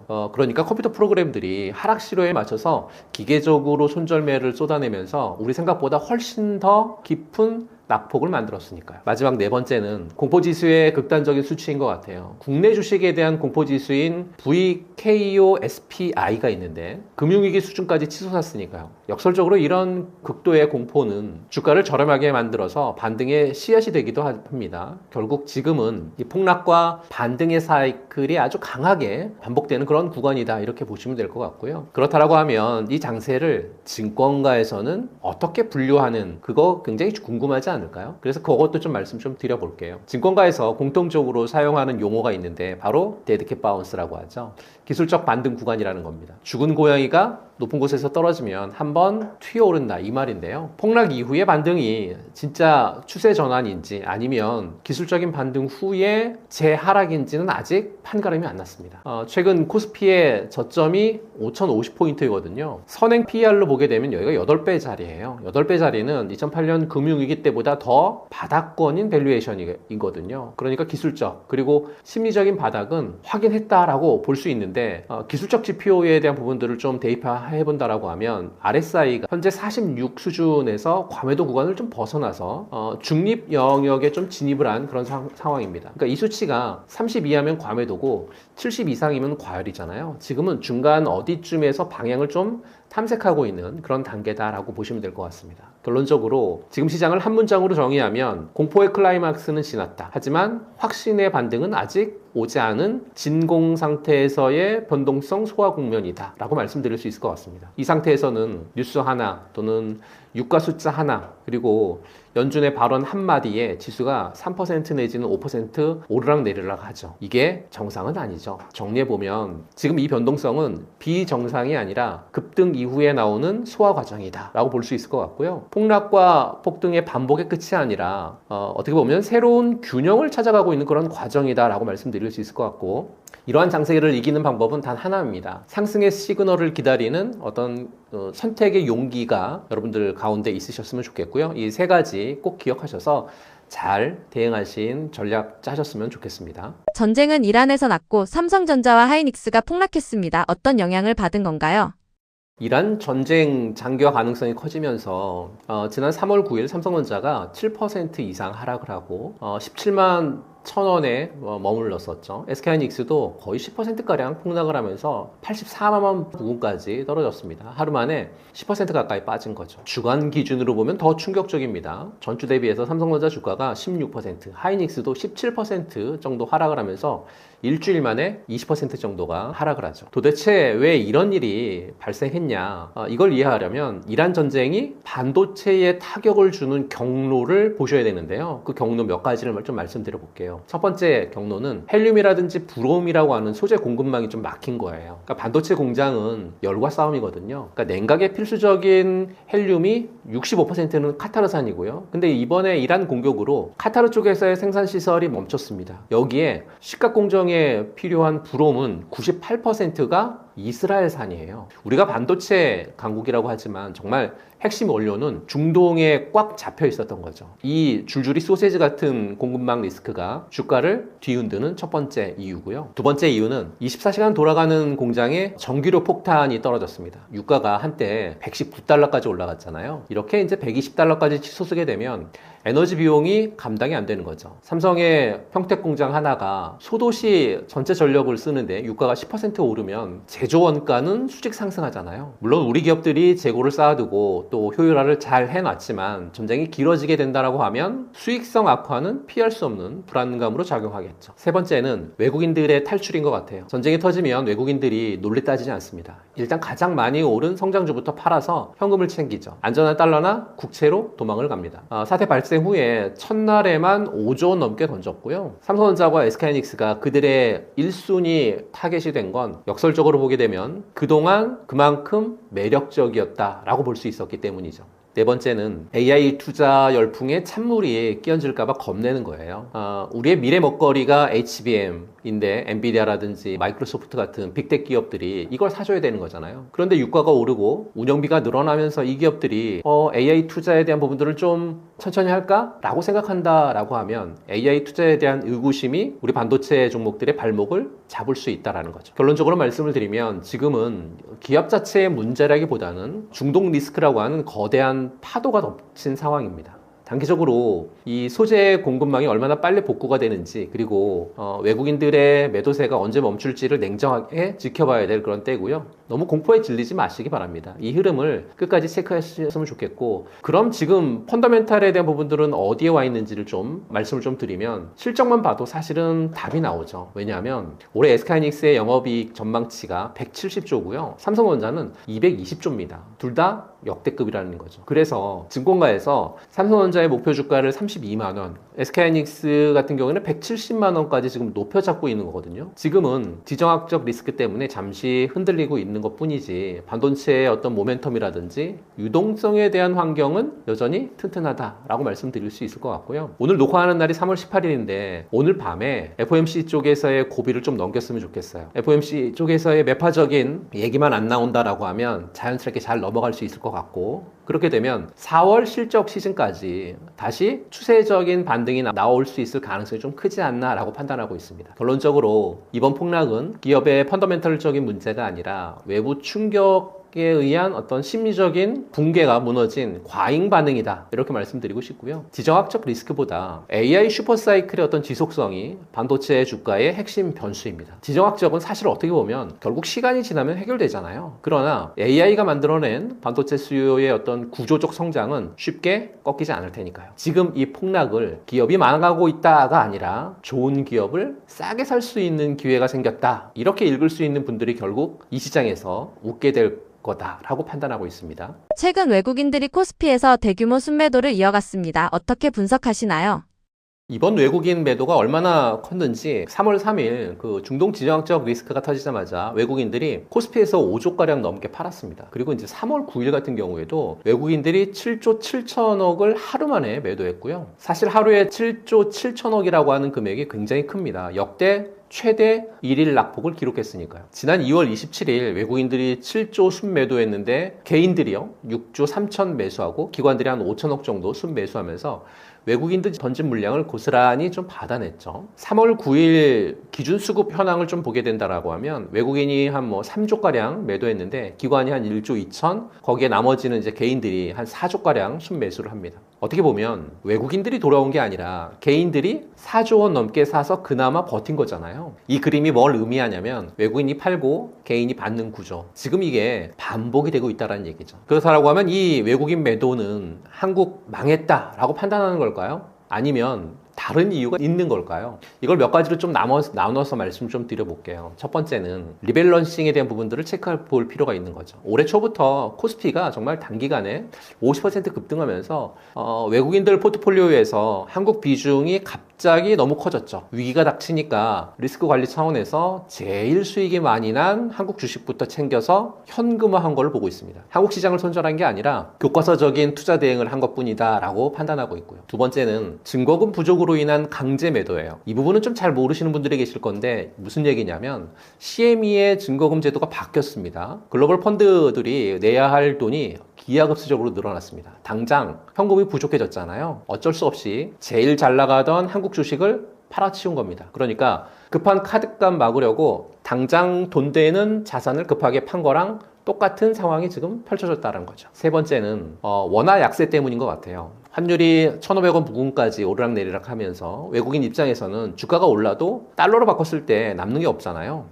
한국 기업을 못 믿어서 파는 게 아니라 환율 때문에 생기는 손해를 피하려고 파는 거죠. 결국 외국인이 다시 돌아오게 하려면 환율에 대한 안정부터 해결이 돼야 됩니다. 그럼 이번 매도세 도대체 어떻게 봐야 될까요? 한국 증시의 포기가 아니라 어쩔 수 없는 리스크 관리입니다. 근거는 확실합니다. 주가는 빠졌어도 우리 기업들 돈 정말 잘 벌고 있거든요. 수출 호황 때문에 반도체 없어서 못 팔고 있으니까요. 기초 체력이 튼튼하니까 2020년 코로나 때처럼 충격이 지나가면 외국인 반드시 다시 돌아옵니다. 사실 벌써 신호가 조금씩 나오고 있어요. 전체적으로 다 파는 것 같아도 자세히 보면 조선, 방산, 에너지 같은 핵심 종목들은 이미 조금씩 담고 있거든요. 특히나 코스닥 쪽에서의 소부장 종목들도 조금씩 담고 있습니다. 완전 철수가 아니라고 분명히 말할 수 있는, 볼 수 있는 증거죠. 그럼 언제 본격적으로 다시 돌아올까요?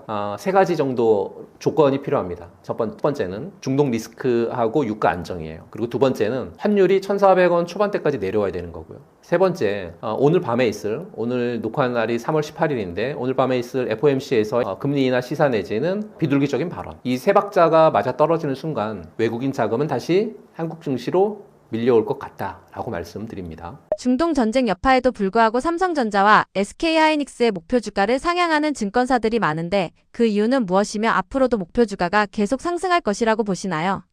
지금 중동 상황이 정말 심각하죠. 이란의 공습 소식에 외국인들이 막 5조씩 던지고 있으니까요. 그러면서 코스피가 서킷 브레이커 걸리고 삼성전자가 11% 폭락이라고 하는 정말 충격적인 기록을 세웠으니까요. 유가도 한때 119달러까지 올라가는 공포가 극에 달했습니다. 하지만 과거 사례를 보면 얘기는 좀 다릅니다. 1948년 이후에 중동 전쟁이 4차례 있었어요. 미국 증시가 평균 한 4 정도 빠졌고요. 한 달 뒤에는 오히려 반등했습니다. 결국 지금의 위기가 일시적인 소음이다라고 보고 있고요. 우리 반도체 산업의 본질은 흔들 정도의 악재는 아니다라고 하는 분석이 현재는 좀 지배적이거든요. 그렇다라고 하면 왜 목표 주가를 올리는지 핵심 이유를 몇 가지를 좀 들어서 말씀드릴게요. 첫 번째 핵심 이유는 전쟁이 오히려 D램 가격을 밀어 올렸다라고 봅니다. 이건 정말 아이러니한 어떤 반전이에요. 미국하고 이란이 지금 전쟁하고 있는데 그 이후에 글로벌 메모리 가격이 상승을 했고 PC용 DDR5 16기가비트의 D램 현물 가격이 보름 만에 10% 이상, 그래서 40달러 수준을 기록하고 있죠. 전쟁이 장기화되면 첨단 무기라든지 드론 같은 군사용 장비에 사용되는 메모리 반도체 쪽에서 수요가 급증할 거고요. 또 수급 불균형이 더 심화될 거고요. 그러면 전쟁 특수까지 더해진다라고 하면 반도체 쪽에서의 이익은 계속 늘 수밖에 없잖아요. 두 번째 이유는 AI 슈퍼사이클은 전쟁도 못 막는다라고 보는 거죠. 키움증권에서 올해 삼성전자의 목표 주가를요 21만 원에서 26만 원까지 올립니다. D램 그리고 낸드 가격 상승으로 인해서 올해 매출이 작년 대비해서 61% 폭증을 할 거고 영업이익 같은 경우에는 360% 정도 증가할 걸로 전망을 하고 있죠. 또 한국투자증권하고 대신증권도 목표 주가를 27만 원으로 올립니다. 오늘 3월 18일 현재 삼성전자의 주가가 20만 6천 원, 7천 원, 8천 원 여기 내외에서 움직이고 있거든요. 이거 대비해서 뭐 한 30% 이상 상승 여력이 좀 존재하죠. 증권사의 가장 높은 목표 주가를 제시한 곳이 맥쿼리 증권인데요. 34만 원 제시합니다. SK하이닉스도 마찬가지인 것 같아요. 대신증권이 SK하이닉스의 목표 주가를 125만 원에서 145만 원으로 16% 상향 조정하는데요. 근거가 있어요. 영업이익 전망치를 2026년에 얼마 전망했냐면 142조 원에서 174조로 22%가량 올려잡습니다. 정말 창사 이래 가장 강력한 수익성이라고 평가하면서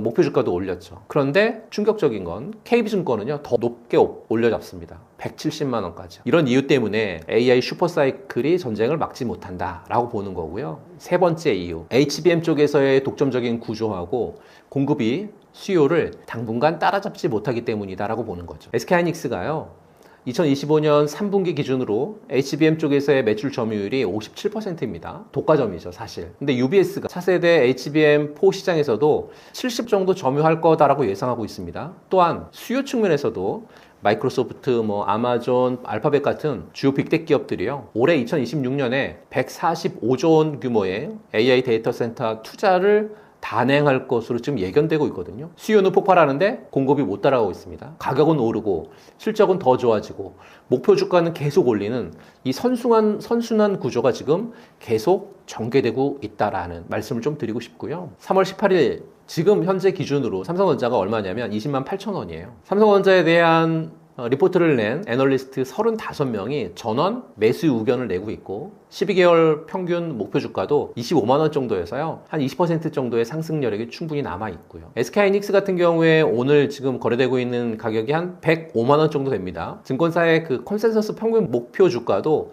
한 125만 원 정도 되는데요.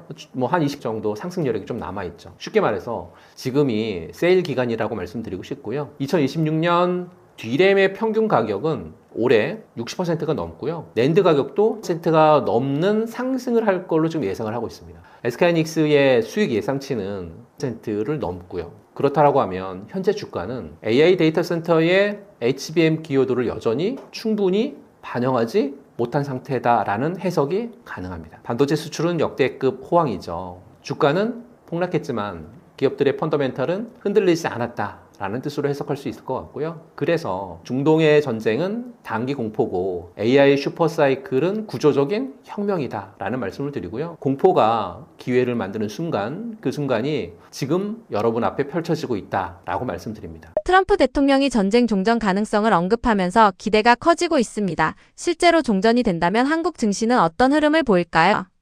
트럼프 대통령이 우리가 이겼다, 뭐 언제든 전쟁을 끝날 수 있다, 뭐 호언장담하고 있는데요. 이 말 한마디에 120달러 갔었던 유가가 단숨에 80달러대까지 떨어질 만큼 시장은 즉각적으로 반응합니다. 하지만 현실은 좀 다른 것 같아요. 트럼프 대통령의 발언 직후에도 이스라엘은 공습을 감행했고 이란도 드론 공격으로 맞섰죠. 전선이 오히려 좀 넓어지고 있습니다. 결국 말과 실제 상황 사이에 괴리가 좀 큰 것 같아요. 설령 단기적인 수습책이 나온다 하더라도 이란의 보복이 계속된다라고 하면 그 후폭풍이 꽤 오래 갈 수 있다라고 전 보고 있습니다. 그럼 종전 시나리오가 현실이 된다라고 하면 한국 증시는 어떤 시나리오를 가지고 있어야 될까요? 여러분들에게 세 가지 반등 시나리오에 대한 부분들을 정리해 드리도록 할게요. 우선은 첫 번째 단계는 즉각 반등하는 거죠. 그러려면 유가가 급락해야 되고 외국인들이 복귀해야 됩니다.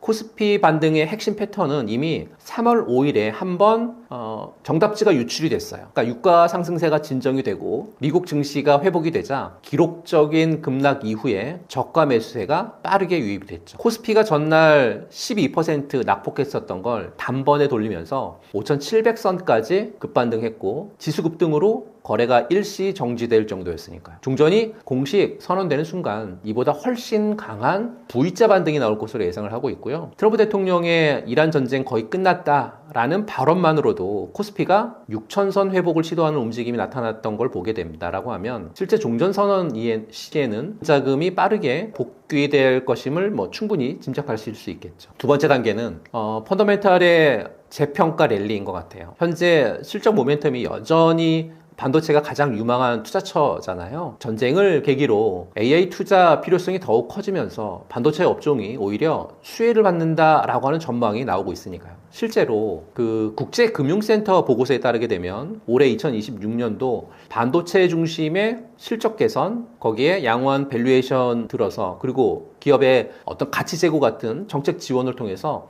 우호적인 여건이 계속 전개될 거라고 하는 분석이 나오고 있습니다. 그러면서 코스피가 6,000선 이상을 향해서 재상승할 수 있는 그런 조건을 갖추고 있다라는 분석을 했으니까요. 3단계는 주도적 확산으로 온기가 퍼질 것 같습니다. 종전 이후에도 방산주는 끝나지 않을 것 같습니다. 오히려 이번 전쟁은 글로벌 방산 산업 확대의 어떤 기폭제가 됐다 이렇게 말씀드릴 수 있을 것 같은데요. K방산이 100조 원 규모의 수주 잔고, 그리고 실질적인 영업이익이 어떤 역대급에 대한 부분들, 또 정부도 65조 원 정도 규모의 국방 예산이라든지 또 수출 기금에 대한 신설을 통해서 적극적인 지원을 검토하고 있다라고 얘기하고 있으니까. 이러다 보니까 하나증권에서 2026년 올해 국내 주도 업종으로 반도체, 조선, 방산, 기계, IT, 하드웨어, IT 하드웨어 이렇게 꼽으면서 주도 업종의 변화는 예상치 못한 어떤 시스템 위기 이후에 새 사이클이 열릴 때마다 나타난다. 뭐 이런 분석을 했습니다. 그러니까 종전이 정말 새로운 사이클의 출발점이 될 수 있다. 이렇게 보고 있는 거잖아요. 종전이 현실화될 경우에 한국 증시는 단기적으로 정말 강한 V자 반등 나올 가능성이 높고요. 10개 주요 증권사의 리서치 센터장의 70%가 상반기 수익성 개선 1순위로 반도체 꼽았고, 그 다음은 조선 꼽았고, 그 다음은 바이오가 그 뒤를 잇고 있습니다. AI 캐펙스 사이클이 2026년도에도 지속될 거고요. 빅테크의 투자가 전년 대비해서 올해 30% 이상 증가할 거고요. 이렇다라고 하면 반도체 업황은 추가 개선 여지가 충분히 있다라고 판단합니다. 코스피의 하락은 기업이 무너진 게 아니라 외부 공포가 만들어낸 기회의 창입니다. 단, 분할 매수하고 리스크 관리, 진짜 종전인지를 확인하는 냉정함을 반드시 지켜야 된다라고 말씀드리고 싶습니다. 떨어지는 칼날을 잡지 말라는 말처럼 최악의 상황을 대비해야 할 텐데 대표님이 생각하는 최악의 시나리오는 무엇인가요? 제가 생각하는 최악의 시나리오는 한 4개 정도의 도미노가 순서대로 쓰러지는 그런 구조인 것 같아요. 그 4개의 도미노 하나씩 설명을 좀 드리면 첫 번째 도미노는 유가인 것 같아요. 가장 민감하죠. 유가가 배럴당 120달러를 넘어서 140달러 이상 올라가는 거예요. 전 세계 해상 원유 물동량의 20%가 지금 에너지 동맥인 호르무즈 해협 봉쇄를 통해서 장기화될 가능성을 대비하고 있거든요. 이렇게 되면 국제 유가가 배럴당 120을 넘어서 140달러를 돌파하면서 세계 경제가 사실상 성장을 멈추는 브레이크 포인트에 지금 직면할 것으로 판단을 합니다. 실제로 WTI라든지 두바이유가 이미 배럴당 100달러 내외에서 거래되고 있잖아요. 장중 한때는 119달러까지 치솟는 장면이 연출이 됐고요. 정부가 올해 경제 전망을 짤 때요, 이 두바이유 기준 배럴을 얼마 잡고 경제 전망을 했냐면 배럴당 62달러를 전제했다라고 하는 점을 감안하게 되면 그냥 예상치 초과가 아니라 전제 자체가 지금 무너지는 겁니다. 도미노 두 번째는 환율 부분인 것 같아요. 환율이 1,500원 붕괴되는 부분들 잘 살피셔야 될 것 같아요. 환율이 1,500원을 넘어서 계속 올라갈 경우에 외국인 투자자들 입장에서 환차손 위험이 굉장히 크게 확대가 되거든요. 이렇게 되면 외국인의 추가 매도 압력을 높이는 요인으로 작용을 할 거고, 또 삼성전자라든지 SK하이닉스 같은 시가총액 상위 종목에서 매도세가 강화될 가능성이 높아서요, 코스피가 5,000선 아래로 밀릴 가능성도 충분히 제기되고 있습니다. 1997년 외환위기 당시에 환율이 얼마까지 갔냐면 1,900원까지 돌파했거든요. 코스피가 최고점 대비해서 그때 당시 70% 역사적인 교훈은 잊어서는 안 됩니다. 하지만 역사가 반복되리라고 하는 법은 없죠. 구조가 비슷하면 결과는 닮아가니까 잘 체크해 보실 필요가 있을 것 같고요. 도미노 세 번째는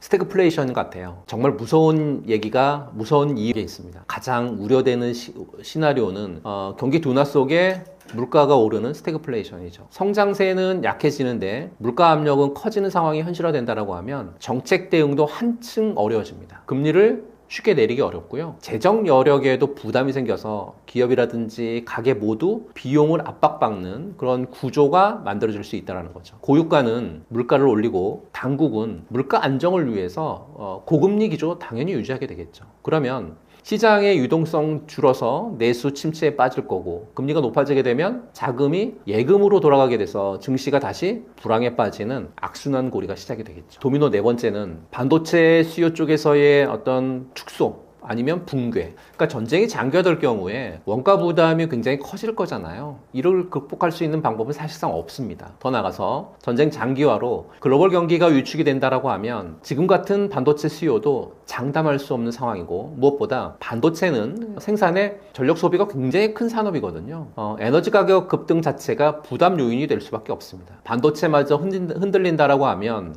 한국 증시를 지탱해줄 마지막 기둥이 사라지지 않을까요? 하지만 비관론으로 끝내면 안 되죠. 최악을 알았다라고 하면 대비를 해야 되는 거잖아요. 유가가 90달러 이상을 유지하고 인플레이션 우려로 금리가 다시 급등하는 상황에서는 현금과 달러 비중을 30 정도로 좀 늘리셨으면 좋겠고, 또 고배당 가치주인 은행주라든지 또는 뭐 통신주 또는 에너지주로 포트폴리오를 방어적으로 좀 재편하고, 원유라든지 원자재 같은 ETF 또는 뭐 이런 쪽에서 소량 편입하는 전략이 좀 유효하지 않을까라고 말씀드립니다. 최악의 시나리오는 유가가 40달러 이상 올라갈 거고 환율이 1,500원 붕괴되는 거고, 스태그플레이션이 발생하면서 반도체 쪽에서의 수요 둔화, 이 네 가지 도미노가 동시에 쓰러지는 거예요. 물론 확률적으로 이 네 가지 도미노가 동시에 터질 가능성은 지금 거의 낮습니다. 하지만 투자에서 살아남는 사람은 최악을 대비하는 사람이잖아요. 지금은 욕심보다는 생존이 먼저인 것 같습니다. 그리고 반드시 기억하셔야 될 건 칼날이 땅에 꽂힐 때까지 기다리는 겁니다. 이게 진짜 고수의 전략이거든요. 공포가 극에 달하고 뉴스에서 모두가 비관론적으로 찰 때, 그때가 바로 기회다라는 말씀 드리고 싶습니다. 그 최악의 상황에 대비해서 투자자들은 어떻게 대응하면 좋을까요? 급락할 때 인간은 본능적으로 공포 느끼거든요. 그 공포에 대한 어떤 판단을 흐리고 또는 원칙을 무너뜨리고 또는 위기에서 살아남는 투자자들의 공통점은 딱 한 가지가 있습니다. 미리 설정된 원칙, 특히 손절 라인을 감정의 개입 없이 기계적으로 지켰다는 거죠. 또 몇 가지 원칙이 있는데 그 몇 가지 원칙을 좀 말씀드려 보면요. 원칙 첫 번째는 현금 비중을 최소 20% 정도 사수하라는 거예요. 중동 리스크에 대비한 어떤 가장 현명한 방법은 금이나 달러 그리고 채권 같은 안전자산에 대한 비중을 20%나 30% 정도 확보하는 거죠. 또 고배당주라든지 또는 방어주로 포트폴리오를 리밸런싱 하는 겁니다. 현금은 사실은 수익을 내는 자산은 아니죠. 하지만 최악의 상황에서 기회를 살 수 있는 탄약이다 라는 말씀을 드리고 싶고요. 지금처럼 불확실성이 극대화된 구간에서 현금 없이 주식만 들고 있다라고 하면 추가 하락할 때 손가락만 빨고 있어야 되는 거잖아요. 위기 대응 어떤 포트폴리오의 기본 구성은 현금 20%, 또 금과 달러 같은 ETF 쪽에 한 20%, 또 방어주인 통신이라든지 헬스케어주 같은 이런 쪽에 30%, 분할 매수용 우량주의 한 20%, 이 정도의 비율로 채우신다라고 하면 첫 번째 원칙인 현금 비중 20% 사수하라고 하는 그런 어떤 그 원칙에 대한 부분들을 충분히 지킬 수 있지 않을까 싶습니다. 원칙 두 번째는 금보다는 달러가 진짜 피난처죠. 여기서 반전이 있습니다. 무슨 반전이냐면 많은 분들이 이제 전쟁이 나면 금 사야지라고 생각하셨을 건데요. 근데 이번엔 좀 달랐습니다. 왜냐하면 올해 3월 달 전쟁이 터졌는데 금값이 오히려 후퇴하고 투자자들이 금 대신에 달러를 움켜쥐면서 교과서에 없는 상황이 벌어졌어요. 달러 인덱스가 3개월 내 최고치를 기록한 반면에 금 ETF는 국제 시세보다 오히려 싸게 거래되는 이례적인 현상까지 나타났으니까요. 왜 이런 일이 생겼냐면 유가 급등으로 인해서 인플레이션 우려가 커지자 연준이 금리 인하 가능성을 후퇴시켰고 금리가 높게 유지가 되면 이자 수익을 주는 채권이나 예금의 매력이 커지잖아요. 금의 매력이 상대적으로 줄었기 때문인 거죠. 그러니까 지금 같은 스태그플레이션 우려 국면에서 달러 ETF가 금보다 더 강력한 방어막이 됐다라고 보시면 될 것 같습니다. 원칙 세 번째 말씀을 드리면 분할 매수의 법칙인 것 같아요. 그러니까 다 한 번에 많은 금액을 투자하기보다는 여러 번에 나눠서 매수하시는 전략이 좀 유효하지 않을까 싶고요. 자산을 여러 곳에 분산 투자해서 위험을 좀 줄이셨으면 좋겠습니다. 더 큰 손실을 막기 위해서 손절을 단행하는 것은 좀 불가피한 선택이지만 이건 잃지 않는 그런 투자의 기반이 충분히 될 수 있기 때문에 세 번째 원칙 분할 매수의 법칙에 대한 부분들 말씀드리고요. 네 번째는 연기금을 따라가라고 말씀드리고 싶습니다. 개인 투자자가 시장에서 이기려면 똑똑하게 고래를 활용해야 되는데 2026년 국민연금 기금 운용회에서 국내 주식에 대한 목표 비중을 기존에 14.4%였던 걸 14.9%로 0.5% 상향 조정합니다. 1,400조를 운용하는 자산에서 0.5%면 7조 원에 해당하는 막대한 금액이거든요. 그동안 탈한국 기조를 유지해오던 연기금이 다시 국내 주식을 사들이겠다라는 강력한 신호죠. 연기금이 무엇을 사는지 보셨으면 좋겠고요.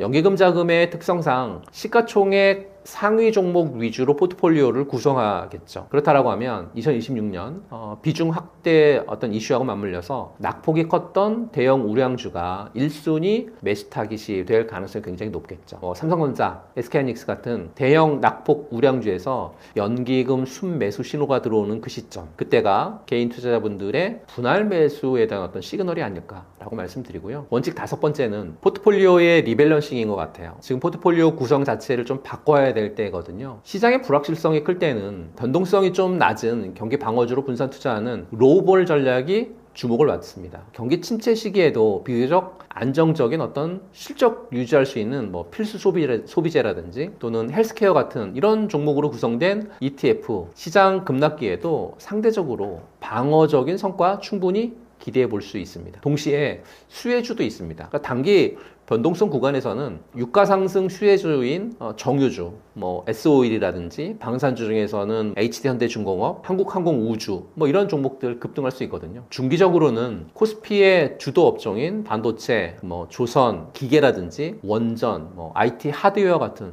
이익 성장이 재확인되는 종목 위주로 비중을 좀 유지하는 그런 전략이 좀 유효하지 않을까라고 말씀드리고 싶습니다.